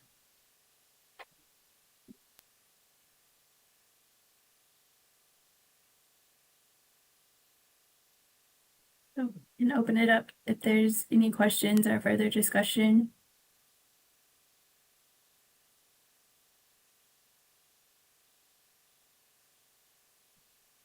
Marianne has her hand up. Hi, Marianne Manheim, NIH. Deborah, I'm just wondering, the way it's written here, and I've read through the rest of it, when you say the FOIA function, this could be used for technology as well as staffing, or is it's like look at staffing first in technology, or how do Like if everyone's pushing technology right now, does this kind of push technology over staffing? Thanks, Marianne, for the question. This is Deborah Moore, Department of Education. There's actually, this doesn't aim just for staffing. This is because, as we've talked about it, and Sean pointed out earlier in the meeting, the FOIA function is much bigger than just the number of people sitting in chairs. And the explanatory language talks about how it needs to be for training, for technology, for all of those types of things that make the whole operation go forward. So yeah, this is not limited to funding staffing, but funding the FOIA function writ large. Thanks for the question.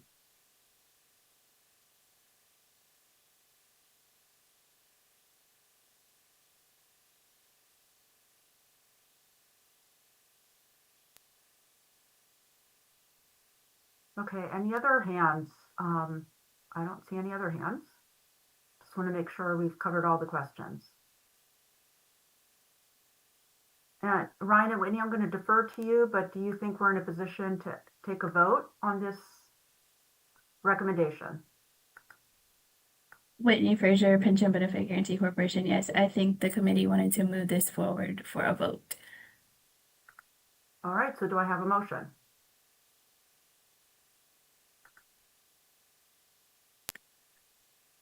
So moved. Thank you, Margaret. Do I have a second? I'll Seconded. All right, I've heard a couple seconds. Ryan and Marianne. All those in favor, please say aye. Aye. Aye. Aye. Oh, Rick, you have your hand up. I'm sorry. Before we, did you have a No, question? that was my affirmative vote. Sorry. Oh, okay. All right. Thank you. I didn't follow instructions. That's okay. Thank you for confirming that. I just want to make sure. All those opposed, please say nay. Anyone abstaining?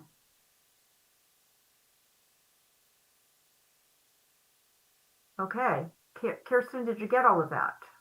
I did. I believe that this recommendation, SR2, which will now be 2026-03, has passed unanimously 16-0. I did not hear any no votes, and I did not hear any abstentions. And as a reminder, Sarah had to leave us earlier. Okay. Great. Thank you so much. And thanks for all the hard work of the Statutory Reform Subcommittee. Ryan and Whitney, back to you.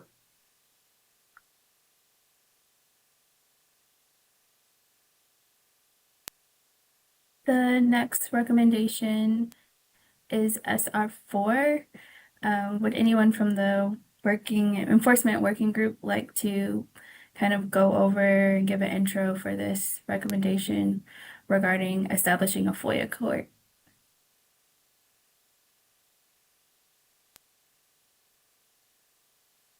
I'm sorry, Ryan. This is Dave Coulier, University of Florida.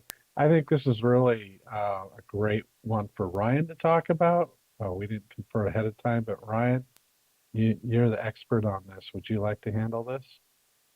Yeah, I'm happy to do that, Dave. Ryan Mulvey from AFB Foundation. I didn't want to step on your toes since you're the head of the working group out of which this recommendation came. So the problem that this recommendation seeks to resolve is we've seen a massive increase in FOIA litigation.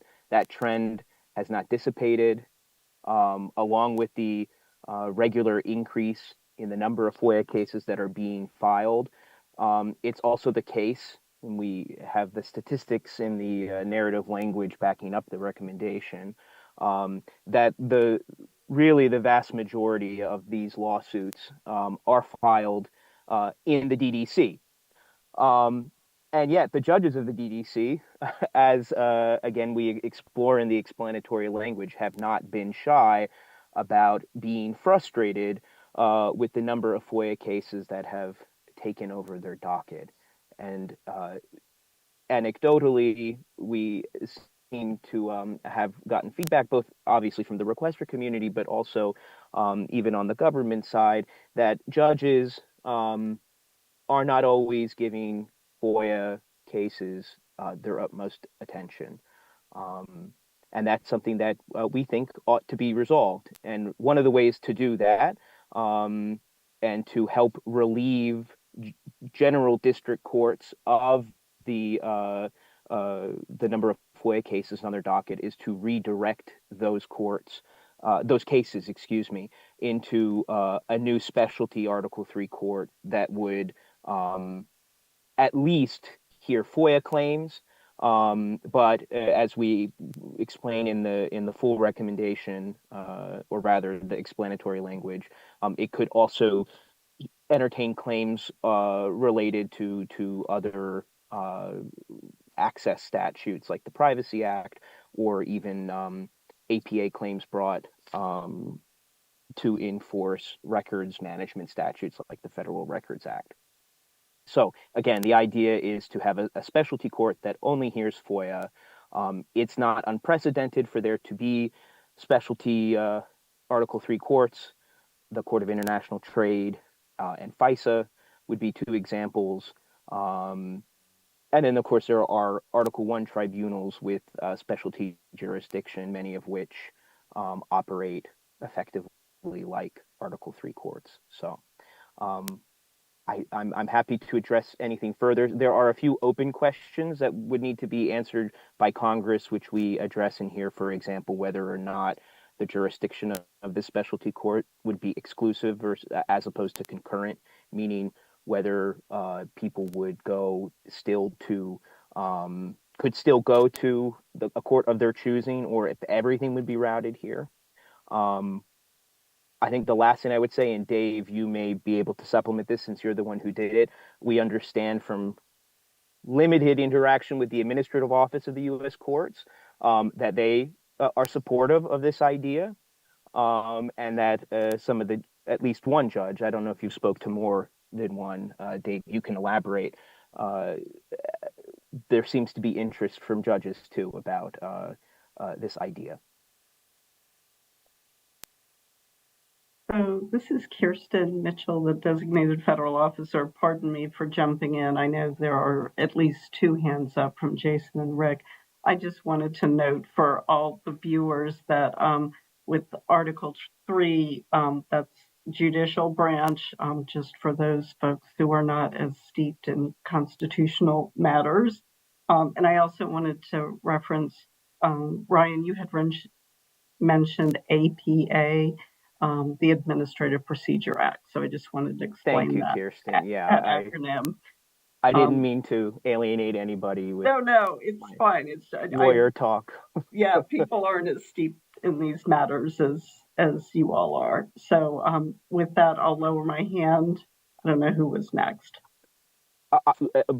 If I may, as co-chair, let me give Dave first an opportunity as the working group head, in case he wants to add anything before I think Rick might have been first and then Jason. Yeah, thanks for a good job, Ryan. Dave Coulier, University of Florida. I think you covered it pretty well. My interactions with people about this idea, it was 4 years ago. So I reached out to these folks in the past month and haven't heard back. At the time, folks in the federal courts were supportive of this idea and concept. Also, I should note, Ryan, Margaret, and I chatted with Sean Glendenning as well yesterday or the day before, and went through some of this as well. And Sean could speak for himself on how he feels about it. But we tried to incorporate as many folks' input and concerns, and I think we got there. But let's hear from everybody else. And thank you again, Ryan, for all your work on this. Rick, I think you were first. Thanks, Ryan. I just had a question. I'm certainly in support. I wondered about, I know, like, so earlier when we discussed one of the proposals coming out of implementation, I was tempted to say that, the reason that's not specified in response to Neva's question, I think to Deborah Moore was, and I'm sorry, Rick Peltz-Steele, University of Massachusetts Law School. The reason we didn't specify some items in the draft recommendation was to sort of allow discretion in how it would be fulfilled. And of course, that's always a difficult line to say how much do you want to be constraining in the recommendation language versus not. And that might be the nature of the problem here. So I looking at the draft material in support of the recommendation, I saw a mention of the Article 1 tribunals. And my understanding is that, for example, the Copyright Tribunal has had some success. And so I just wondered, why is there a deliberate choice to constrain this to an Article 3 option as opposed to an Article 1 option? I didn't see the rationale for excluding Article 1 as a possibility in terms of how Congress might respond to the recommendation. Thanks. Sure. This is Ryan Mulvey, AFP Foundation, and Margaret, please feel free to chime in here as well. This is something that has been raised. It's something that we, as Dave mentioned, we spoke with Sean from OIP, Sean Glendenning, the other day, and this was a topic of conversation. I think for those of us in the working group, there are a few reasons why Article 3 courts make more sense. I think just practically, FOIA is already used to being adjudicated in Article 3 courts. So moving it to a different tribunal might be confusing to folks on the Hill who have to go about creating a new court. I think that there are certain aspects of litigation in Article 3 courts, like the applicability of the federal rules of evidence and the federal rules of civil procedure, that are important and that aren't necessarily going to apply in an Article 1 setting. Article 1 courts also aren't all created equal. So some of them are very much like Article 3 courts, but others, like PTAB, which is, I think, the Patent and Trademark Adjudication Board, the one that you mentioned, that's not like a regular court. It's not, for example, like the Court of Federal Claims. It's much more like an agency adjudicatory board, which is not, those are not Article 1 courts. Those are within the executive branch. So I especially since anything that's coming out of imagine you have an Article 1 FOIA court, it's going to appeal to an Article 3 court anyway. So again, what's the point of putting it in an Article 1 court? And I think my last thought, which is particularly near and dear to me, post Loper Bright, given that we have a lot of legal questions that are presented in FOIA cases, and there's a lot more interpretation that's going on, that's really the province of the judiciary, and not an Article 1 court. And so at the end of the day, I think in terms of the broader constitutional structure, of our government, it makes sense to have FOIA courts sitting in Article 3. There's probably even more specific reasons you could give, because I think Scott Hoda has mentioned in one of our subcommittee meetings, sometimes people have FOIA claims that are included with all sorts of other federal claims. And then if you have an Article 1 court hearing a FOIA case, you might have issues with whether they could hear those sorts of lawsuits, whereas you wouldn't necessarily have that problem with a specialty Article 3 court that might have supplemental jurisdiction in those unique instances where non-FOIA claims are thrown into a complaint. All right, thanks, Ryan. I appreciate that. Rick, hopefully that answers your question. I want to just acknowledge, I'm sorry, Margaret, one second. I know Jason's hand is up, but Margaret also needs to leave by 12:10. So Jason, would you mind yielding the floor to Margaret? Yes, I was going to yield anyway. Go ahead, Margaret. Thank you. Thank you. I was going to respond just on this point quickly, which is to say, I agree with everything Ryan just said, and I think another one last piece that I think is important is that the hallmark of Article 3 courts is lifetime tenure and salary protections that we have for Article 3 judges that guarantee their independence. These are constitutionally required under Article 3 for all judges who are Article 3 judges, and that type of independence I think is particularly important in cases where necessarily one of the litigants is in fact the government, right, is an executive branch agency. And so having the kind of independence and protections for judges deciding disputes that are about at base accountability of government actors, I think is particularly important. But I think, all of the points that Ryan just made, I think if we were to, frankly, I think it's more administrable also for Congress to simply say, Article 3 court, specialty court within the judiciary, standing up a new institution is maybe a heavier lift and requires sort of a greater number of individual decisions about how that tribunal will work, as opposed to sort of an off-the-shelf option where the defaults of how Article 3 courts work and run and are administered would still apply. Thanks so much for letting me jump in, Jason. I appreciate it. Go ahead, Jason. Go ahead. Sorry, Ryan. Jason Barron, University of Maryland. This and other recommendations from your group are beautifully written. Lawyers would love them. They have lots of footnotes. They're like mini law review articles. So I have 2 points to make. One is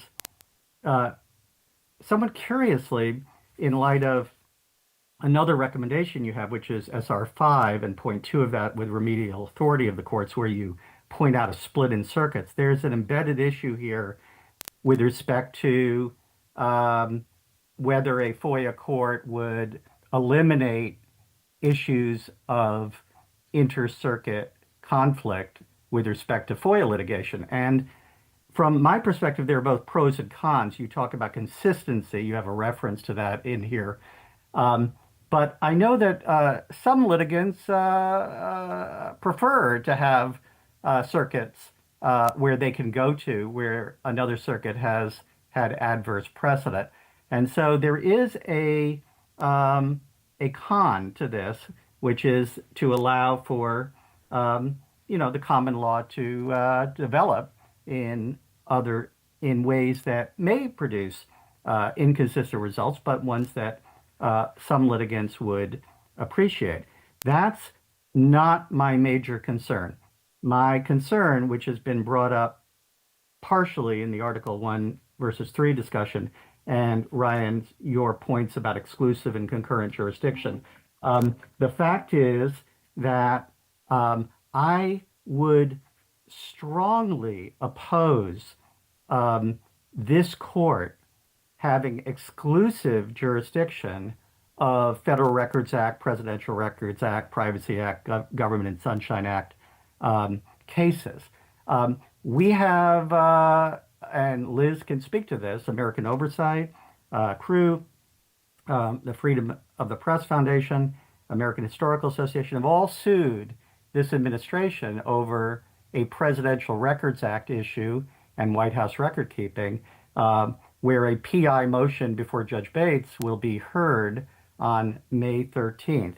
I, for one, would think that it's very appropriate for a regular federal district court to hear issues that may have a constitutional dimension to them, and I would not want a FOIA court to be deciding those issues. So I'm absolutely against exclusive jurisdiction. I also have an issue with concurrent jurisdiction, and on that score, I would much prefer that the language here does not suggest that in the normal course, cases that bring up these issues could be decided by the FOIA court. I understand that there may be some ancillary jurisdictional reasons in account of a complaint, but I really would wish that this committee would seriously consider the positive reasons why federal district courts, apart from a specialized court, would continue to have jurisdiction over these other statutes and judicial review arising in that. And I don't want to put Liz on the spot, but I would really appreciate hearing from others in a public interest community as to what they believe, whether this proposal should be cabined to FOIA claims versus all of these other possibilities?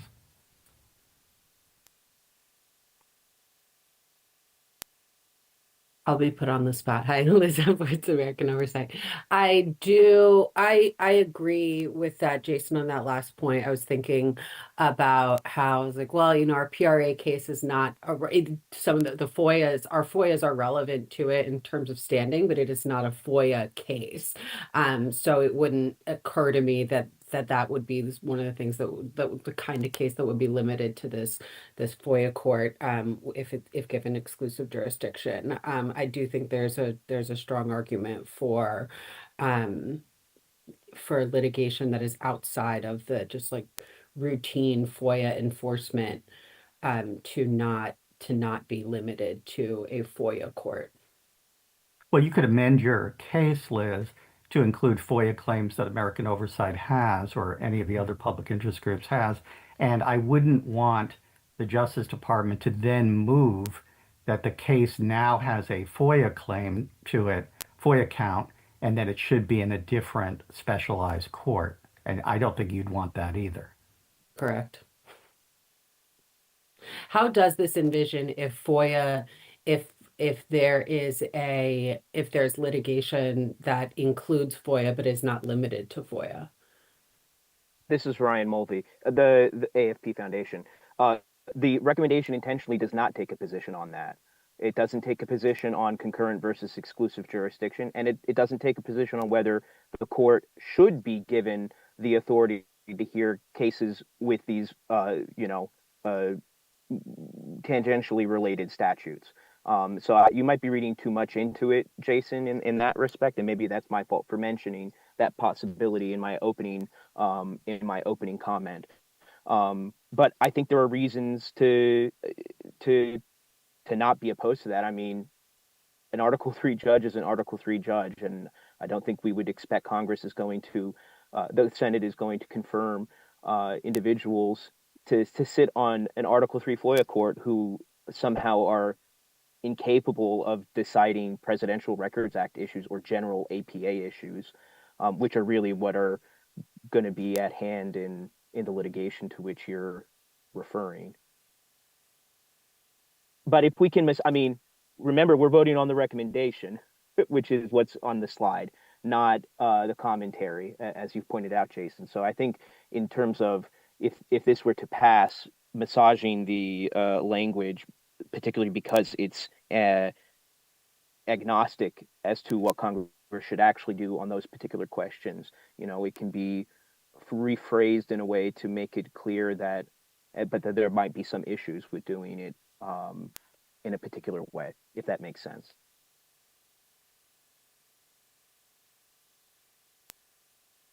Margaret. Yeah, I was just going to say, I personally also think concurrent jurisdiction is the appropriate way to go, and I don't think that undermines the efficiency gains of a court like this, because as Ryan said, the data demonstrate that the vast majority of these cases are being brought in DDC anyway. And this court as an Article 3 district court would then be, appeals would go presumably to the DC circuit. And so I don't think for me, these are the kinds of details that necessarily would need to get worked out. But as Ryan says, I don't think we have to resolve them to support the idea that a specialty court would be an advisable position. And so I think it is. I would be happy to, as Ryan is, to sort of go back in our explanatory text and just make more clear what is not being decided here in that regard, maybe as some comfort as to what we're actually voting on a recommendation for. I hear you, I guess, and yes, it is commentary, but it's important as a substantive gloss. I would be much more comfortable not being agnostic, that this committee would take a position that we are not suggesting exclusive jurisdiction for these claims brought under these statutes, that we come at this by saying we might consider concurrent jurisdiction, but not suggest otherwise. I think it's a Pandora's box that's been opened here.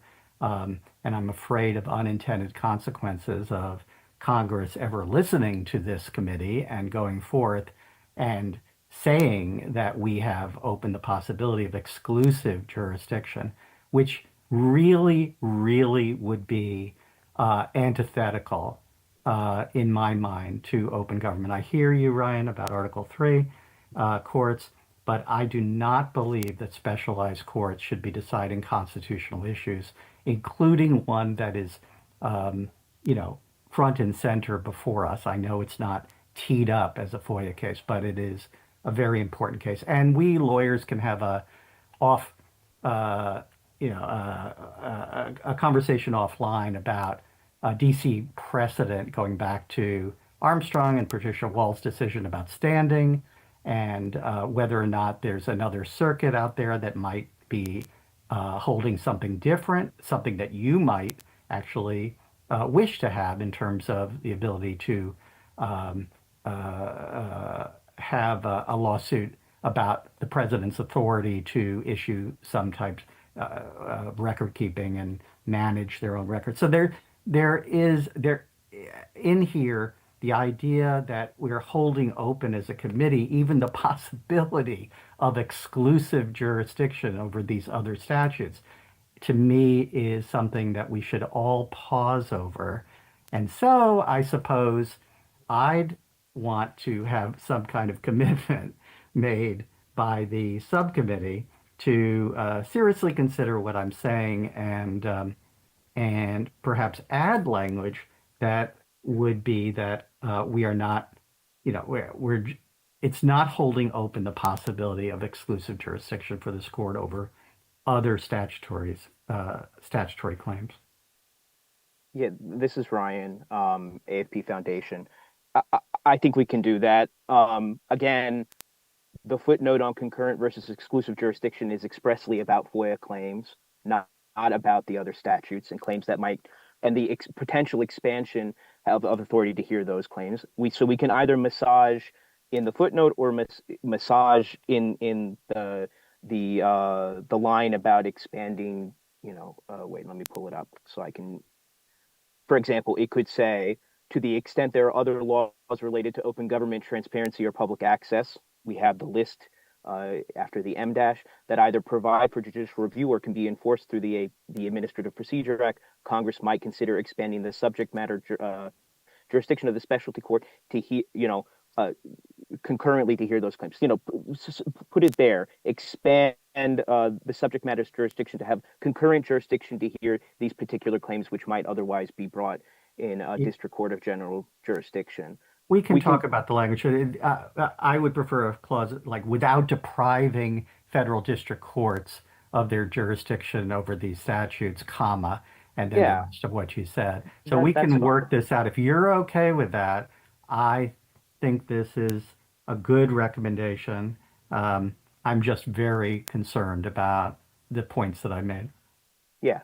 I would just note, though, to speak on behalf, not that I'm one of them, but to speak to the competency of specialty Article 3 judges, perhaps one of the biggest constitutional questions of the current term of the Supreme Court on the IEPA tariffs came through a court of exclusive jurisdiction, which is the Court of Federal Claims. And I thought that they were able to deftly deal with the constitutional questions that arose in that case. So I don't agree with you that these judges wouldn't be able to hear, but I think we can reach compromise in massaging the text so that everybody is happy, as it were. So, Ryan, this is Alina. Just so I'm clear, are we talking about massaging the text of the recommendation itself? No, the commentary. Okay, just wanted to clarify that. Thank you. And I can't. Well, if anybody on the subcommittee is opposed to what Jason and Margaret and I are proposing, please let your voice be heard. But otherwise, I think, Jason, if you send us something, I'm sure we will be amenable to it, and it won't be a problem sticking into the commentary. Great. I don't see any other hands, Ryan. So do you want to move forward with a vote on this recommendation? If there's a motion. May I have a motion, please? This is Frank Lamonti with CNN. I'll move approval. Thank you, Frank. Do I have a second? I have a question, point of order. Yes, Scott, go ahead. So you're making a motion to vote on this, but the commentary is going to be edited? Yes, the commentary is not part of the recommendation.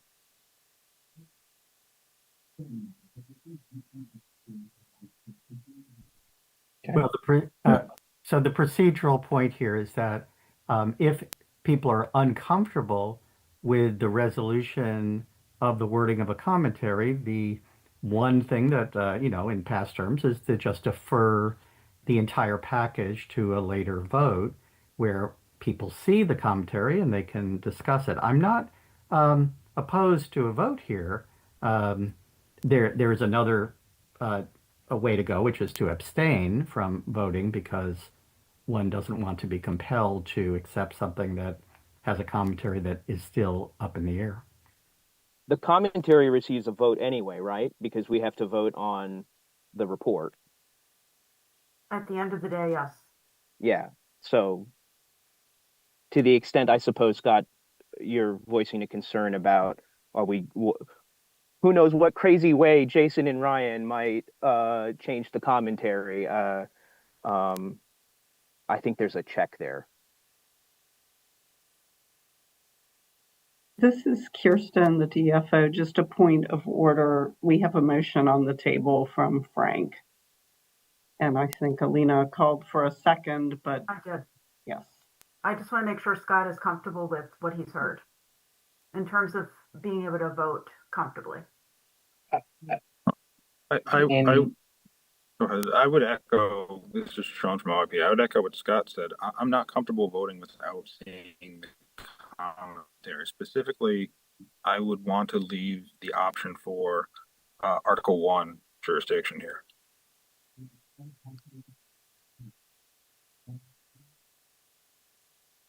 Ryan?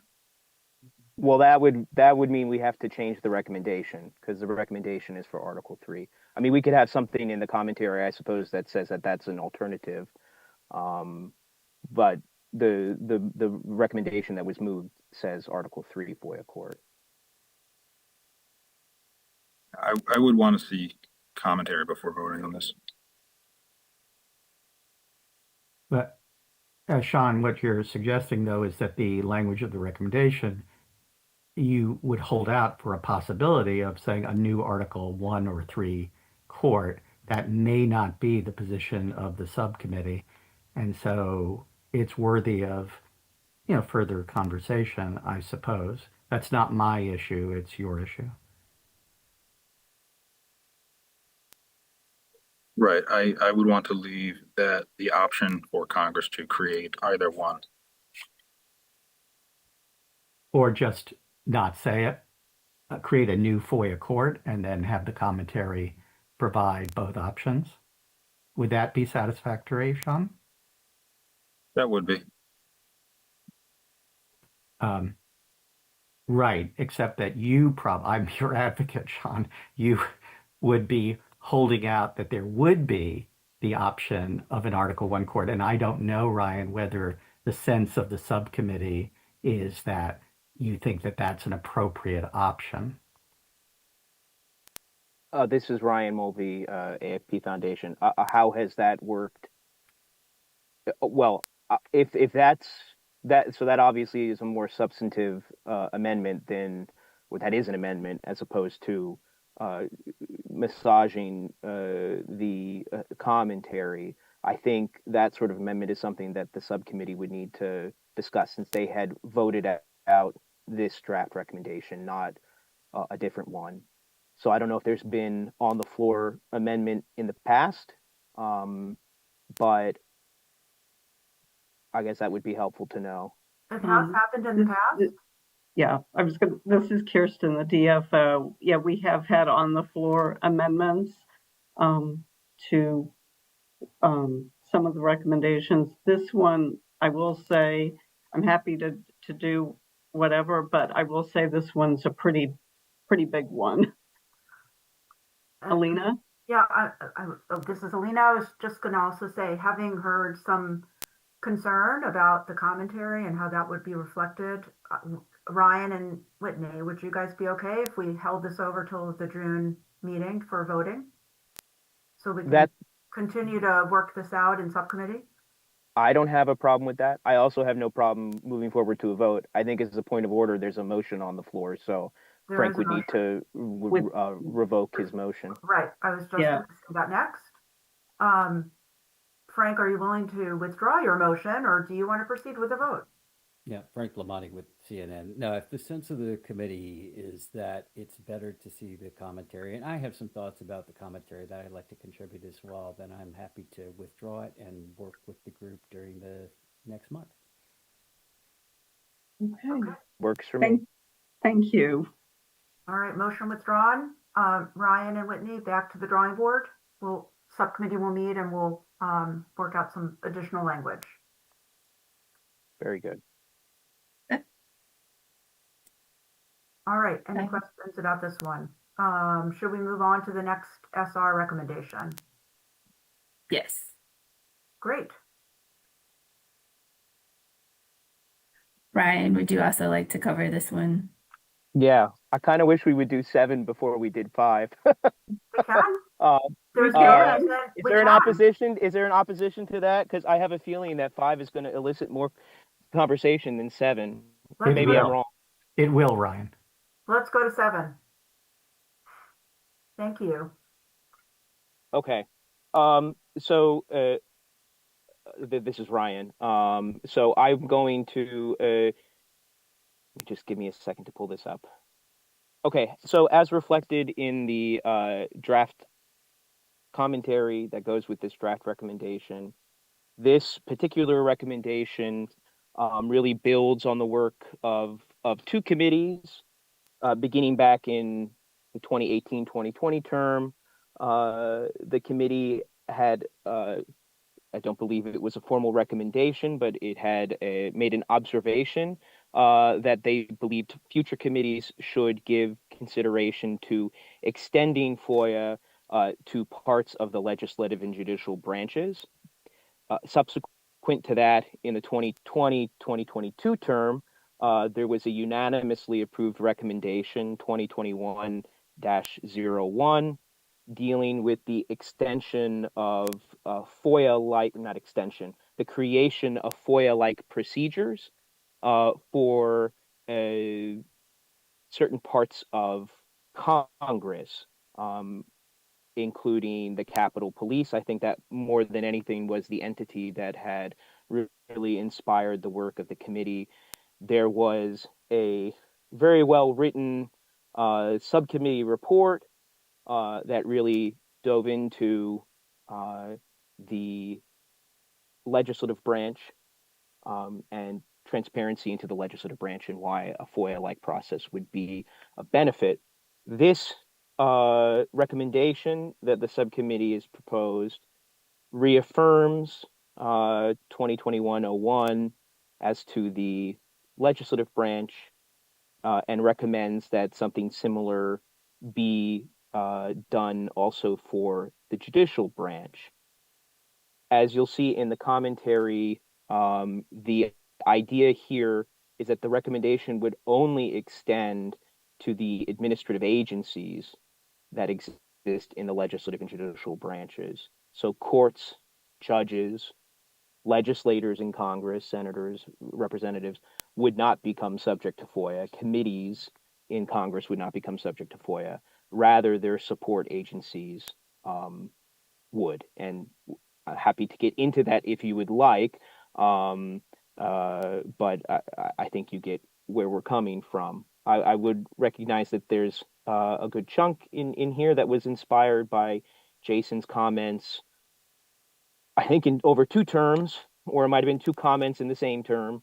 But I think there is some usefulness to his idea of using the Federal Records Act as sort of a start for thinking about how FOIA might not expand, because we're talking about a new FOIA-like process, but how FOIA-like statutes might be conceptualized in the coordinate branches of government. And I think I'll leave it at that. Jason,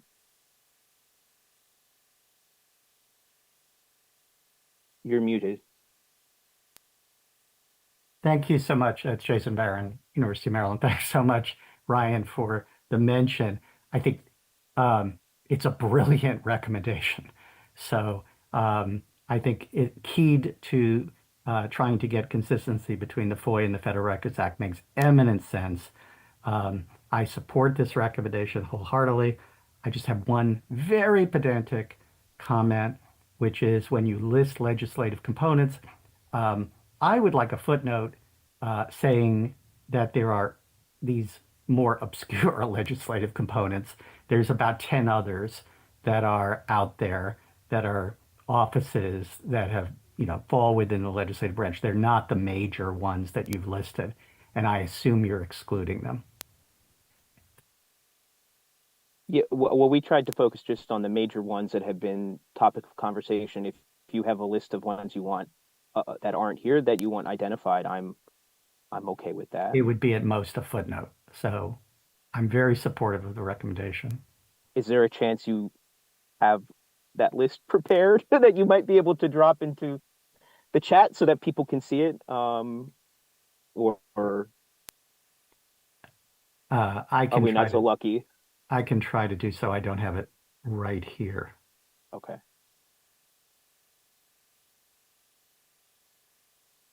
All right, any other questions with regard to SR7?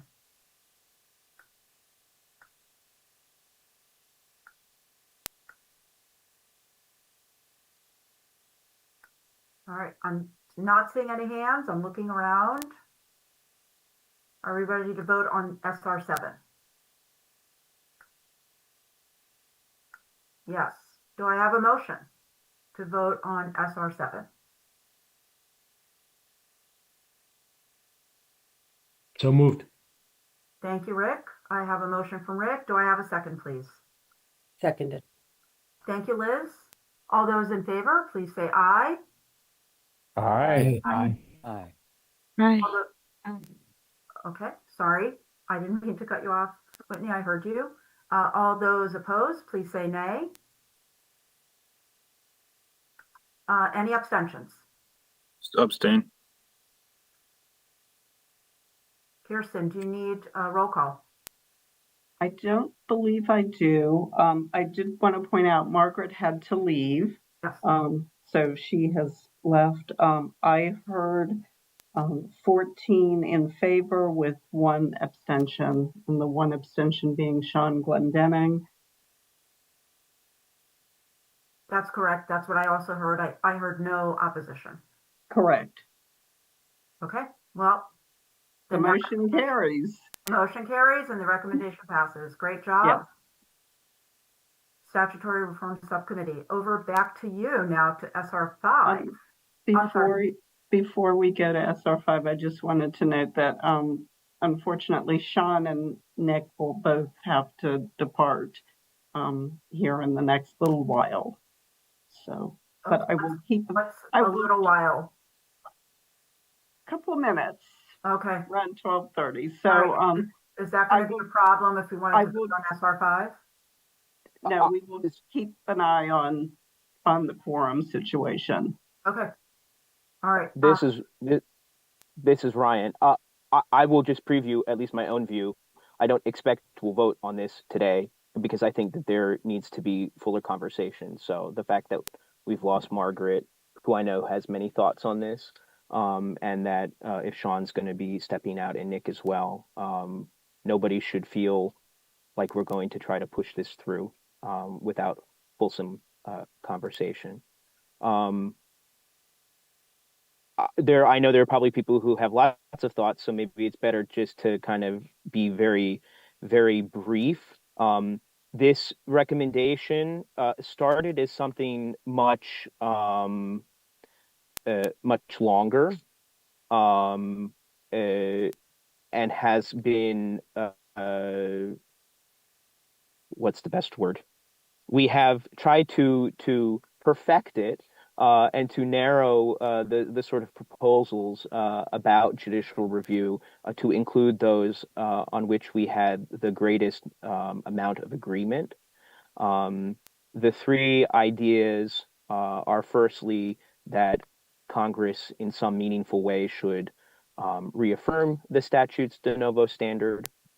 We recognize that the statute already says de novo, but I think in the commentary there's some explanation for why we're suggesting that. The second is to specify the remedial authority of the courts, in particular, the authority of the court to provide relief with reading room claims, as has been mentioned already by Jason earlier. In the commentary, we have discussion of the current jurisdictional split on what courts can do.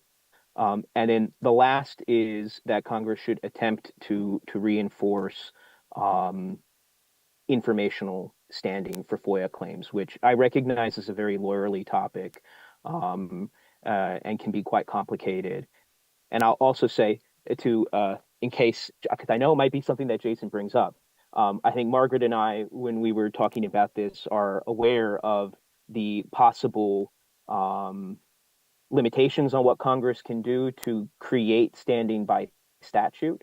And so we're cognizant of that, but think given discussion post-TransUnion that it makes sense to at least have Congress try to do that, even if it proves unsuccessful. But with those brief thoughts, I'll open the floor, I guess.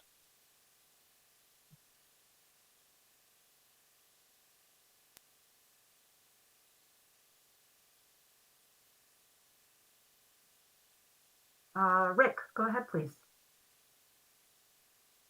I'm supportive, and I find this fascinating. I'm curious and sort of interested in having it on the record with regard to the standing question. Has this been a problem to date, or is this just something we fear and anticipate? Thanks. This is Ryan Mulvey.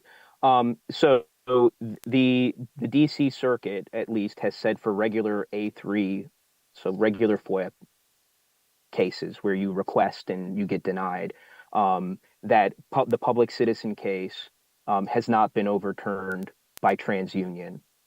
There has been a suggestion by Judge Rao, and I think there are others on the court who would agree with her, that when it comes to other types of FOIA claims, like policy and practice claims, which are technically not even claims in the statute, right? They've kind of developed in the DC Circuit out of a mootness exception. But when it comes to policy or practice claims or reading room claims, that TransUnion does apply, and that the procedural injury that comes from the denial of access isn't enough. There is a district court case that is sort of like, from the requester's perspective, a worst case scenario where they've said that you need to have more than procedural injury even for a regular FOIA claim. There's a motion for reconsideration that's been pending about a year. I think that's in the Sixth Circuit, so that could go up. So it's not that, so far it seems things are maybe okay, except for reading room and policy and practice, but in the future, but it could get worse. So we do think it's something that's at least worth highlighting for Congress in some way, because it could be, in depending on how decisions go, how the case law goes, be very bad for those who think there should be robust judicial review under the FOIA. I really appreciate that, Ryan, and apologies. It was Rick Peltzsteel, University of Massachusetts Law School, who asked that question. Thank you. Thanks, Rick. I appreciate it. I think Jason's hand was up next, and then Yeva. I'll defer to Neva. I've been talking too much. Okay. Thank you, Jason. And I was going to defer to you. So this is Yeva Brock, Defense Intelligence Agency. I was looking at the way this is drafted. I understand the sentiment behind the recommendation, but from what I see, you're asking Congress to reaffirm, to specify and reinforce, whereas it appears that there may be other means to do that rather than a legislative change. And just from my experience here in DoD is that Congress is very loath to even consider creating a law or changing a law if there's some other way to address a matter. And when I was looking at this, I was thinking, sorry, Sean, Glendenning, to bring you into this again, but this seemed like something that perhaps OIP could take on as an action in their, teaching and reinforcing of information policy. This is just a thought. Thank you. Thanks, Neva. Unfortunately, I believe we've lost Sean, so we'll carry that comment over to the next meeting for discussion. Thanks. Jason, go ahead, please.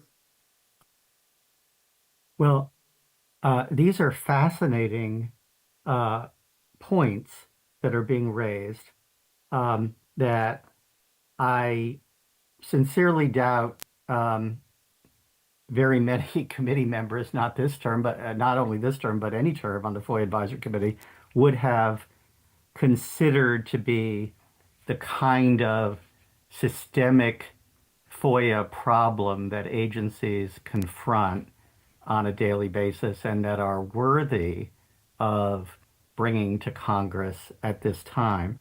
And so I don't quite see this as rise. I think they may be good points as points of law, but as conceded by the commentary in the third point, that one is considered to be somewhat arcane.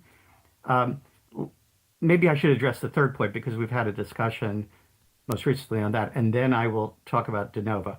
On the third point, Ryan, there is really, you said DC Circuit is generally not disfavorable to the point you're making, and that's the circuit for most FOIA claims. I only saw one case from Tennessee that's not reported anywhere other than Westlaw, and I could only obtain a summary of the case online this morning without immediate access to Westlaw, and it was not clear to me that even in that case, that the proposition that somehow there's a failure of injury in fact and standing, it may well be that it's just not well pled by the plaintiff. So we could have, again, a conversation among lawyers about that. I just say, to underscore Rick's point, I don't see this, the third of the recommendations, as rising to a level where this committee either understands the TransUnion issues that are being raised sufficiently to vote today on it, or frankly, that it just doesn't rise to the level of a committee recommendation to Congress. It does seem obscure to me. On the first point, I don't have any problem with the second point with a split in the circuits. I will say that I think it's on a very narrow issue, and I don't think there's generally, too much of a concern about it, but I have nothing against the second remedial authority point. On the first point, on de novo, again, I think lawyers could enjoy having a 3 to 4 hour conversation on this point. There's a issue in my mind of a conflation between the independence of a court to decide something and the deference that's being afforded to an agency. My understanding of de novo review, and I think everybody's understanding, most people's understanding, is that when an agency decides that to withhold documents under exemption 4, 5, 6, 7, whatever, the court is not bound by that determination, the final determination of an agency, either at the initial stage or on appeal. They can decide for themselves what the exemption, the applicable exemption, and what portions of documents are covered by that exemption. All of that is very straightforward, and I'm not sure that it needs to be reaffirmed. The more interesting point that you're bringing up is a deference point, which is, something that can be discussed. You don't mention Loper Bright in this, and maybe you should because it's supportive of your idea. I know footnote 9 talks about a Chevron-less world, and that is what we are in. I don't see too many examples. I see some examples where there's deference to agencies, but I'm not sure you've made your case of an outcome determinative difference where de novo review would lead to a different result than without deference to agencies as opposed to deference. And so I'm all I want to say is that I think these are interesting points. I'm not sure that they are compelling for this committee to ask Congress to do something. And I just heard Neva, and I support that point as well. There may be other lesser remedies than a congressional statutory change to address these. So that's what I had to say. Okay. Kirsten, I see your hand up. Indeed, I just want to cut through some of the jargon that's here for those who are watching. For those who don't know, de novo review. De novo is a Latin term for anew or from the beginning. And in FOIA and other legal contexts, it means reviewing cases without deference to prior decisions. You may have gotten that from what Jason and the others were saying, but I just wanted to point that out. Okay, thank you. Ryan, I defer to you, but we're running against the time that we had allotted for subcommittee presentations, and we're almost ready to move to public comments. Would you mind if we just held this over till the next meeting for additional discussion? We can start right off with that if you would like. My filibuster worked. No, well, there was no filibuster because if this is Ryan Mulvey, I'm if you remember, yes, I know. At the outset, I had mentioned that I think that this isn't something to vote on today. But if I might have an opportunity, just ever so briefly, to respond to Jason, I think you were right. I don't think it's a matter of conflation, though, that deference is used in different ways.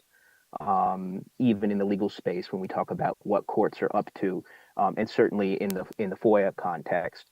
I would refer you to the extensive academic literature, some of which we cite, the Stanford Law piece on deference conservation, Margaret's piece on deferring to security. I mean, there really is quite a bit of literature that explains how courts kind of shirk, I think, at least in my view, their de novo responsibilities when it comes to evaluating agencies' exemption claims, particularly under Exemption 1 and Exemption 3. I mean, the only other two quick thoughts are, as I would be interested, not necessarily, Jason, in your personal view, but in others' view too, of what counts as rising to the level of worthiness for the committee's consideration as a recommendation. I mean, I happen to think that these particular issues in the requester community, certainly in the requesters community's outreach to the Hill, are standard fare. So I think a lot of people, at least on that side, do care about these issues, even if there are issues that don't come up too frequently. But I look forward to, I invite everybody, maybe we'll have a special meeting to talk about, a subcommittee meeting to talk about just this. And I think that it would be useful to have Jason, certainly you and others who might be interested in this to attend. Okay, thanks, Ryan. As long as we don't reach a quorum, then I think we should be fine. Just invite lawyers. On behalf of the non-lawyers on the committee, I take a little umbrage at that, but okay. I think we're ready to move on, as I suspected that. So I want to thank everyone for your hard work.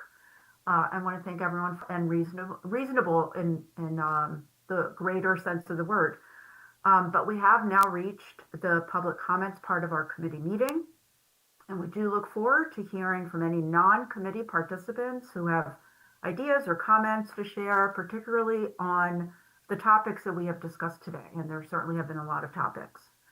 All oral comments are captured in the transcript of the meeting, which we will post as soon as it is available. Oral comments are also captured in the NARA YouTube recording and are available on the NARA YouTube channel. Just as a reminder, as I stated at the top of the meeting, public comments are limited to 3 minutes per person. I am now going to turn things over to Kirsten to guide us through the public comments period. Kirsten. Thank you. Thank you, Alina. So I just wanted to let everyone know that written public comments are welcome at any time.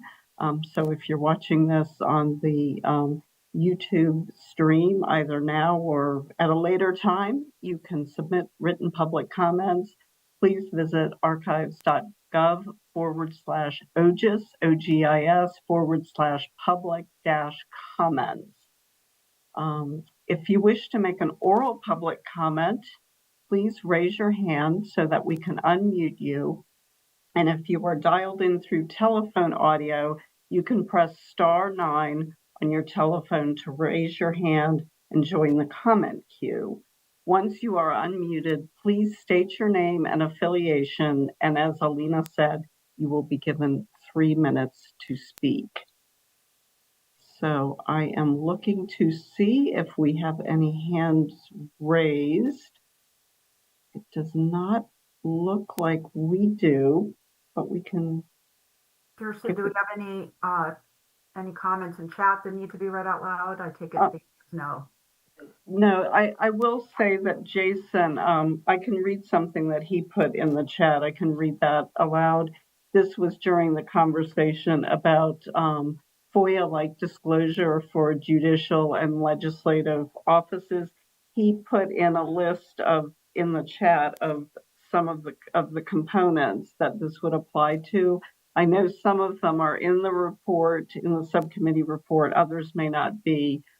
Please bear with me while I read these. I'll read them as quickly as possible.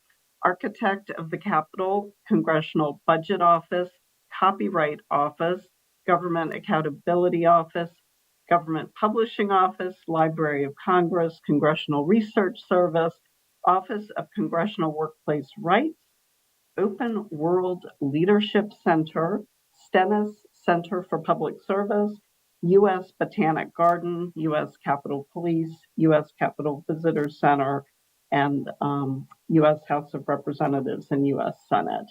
And one thing I just wanted to clarify about this is this would not apply to individual congressmen's offices and constituent communication and that sort of thing. Well, can I just say, Kirsten, this is a list that comes from one statute. I'll talk to Ryan and others on the subcommittee about it. There are actually several different statutes involved, and they're slightly different in components. So it's just a very interesting little area of the law. Yes, your point is that records are defined differently in different areas of the my law. point is that components of the legislative branch are defined either slightly differently in different pieces of legislation.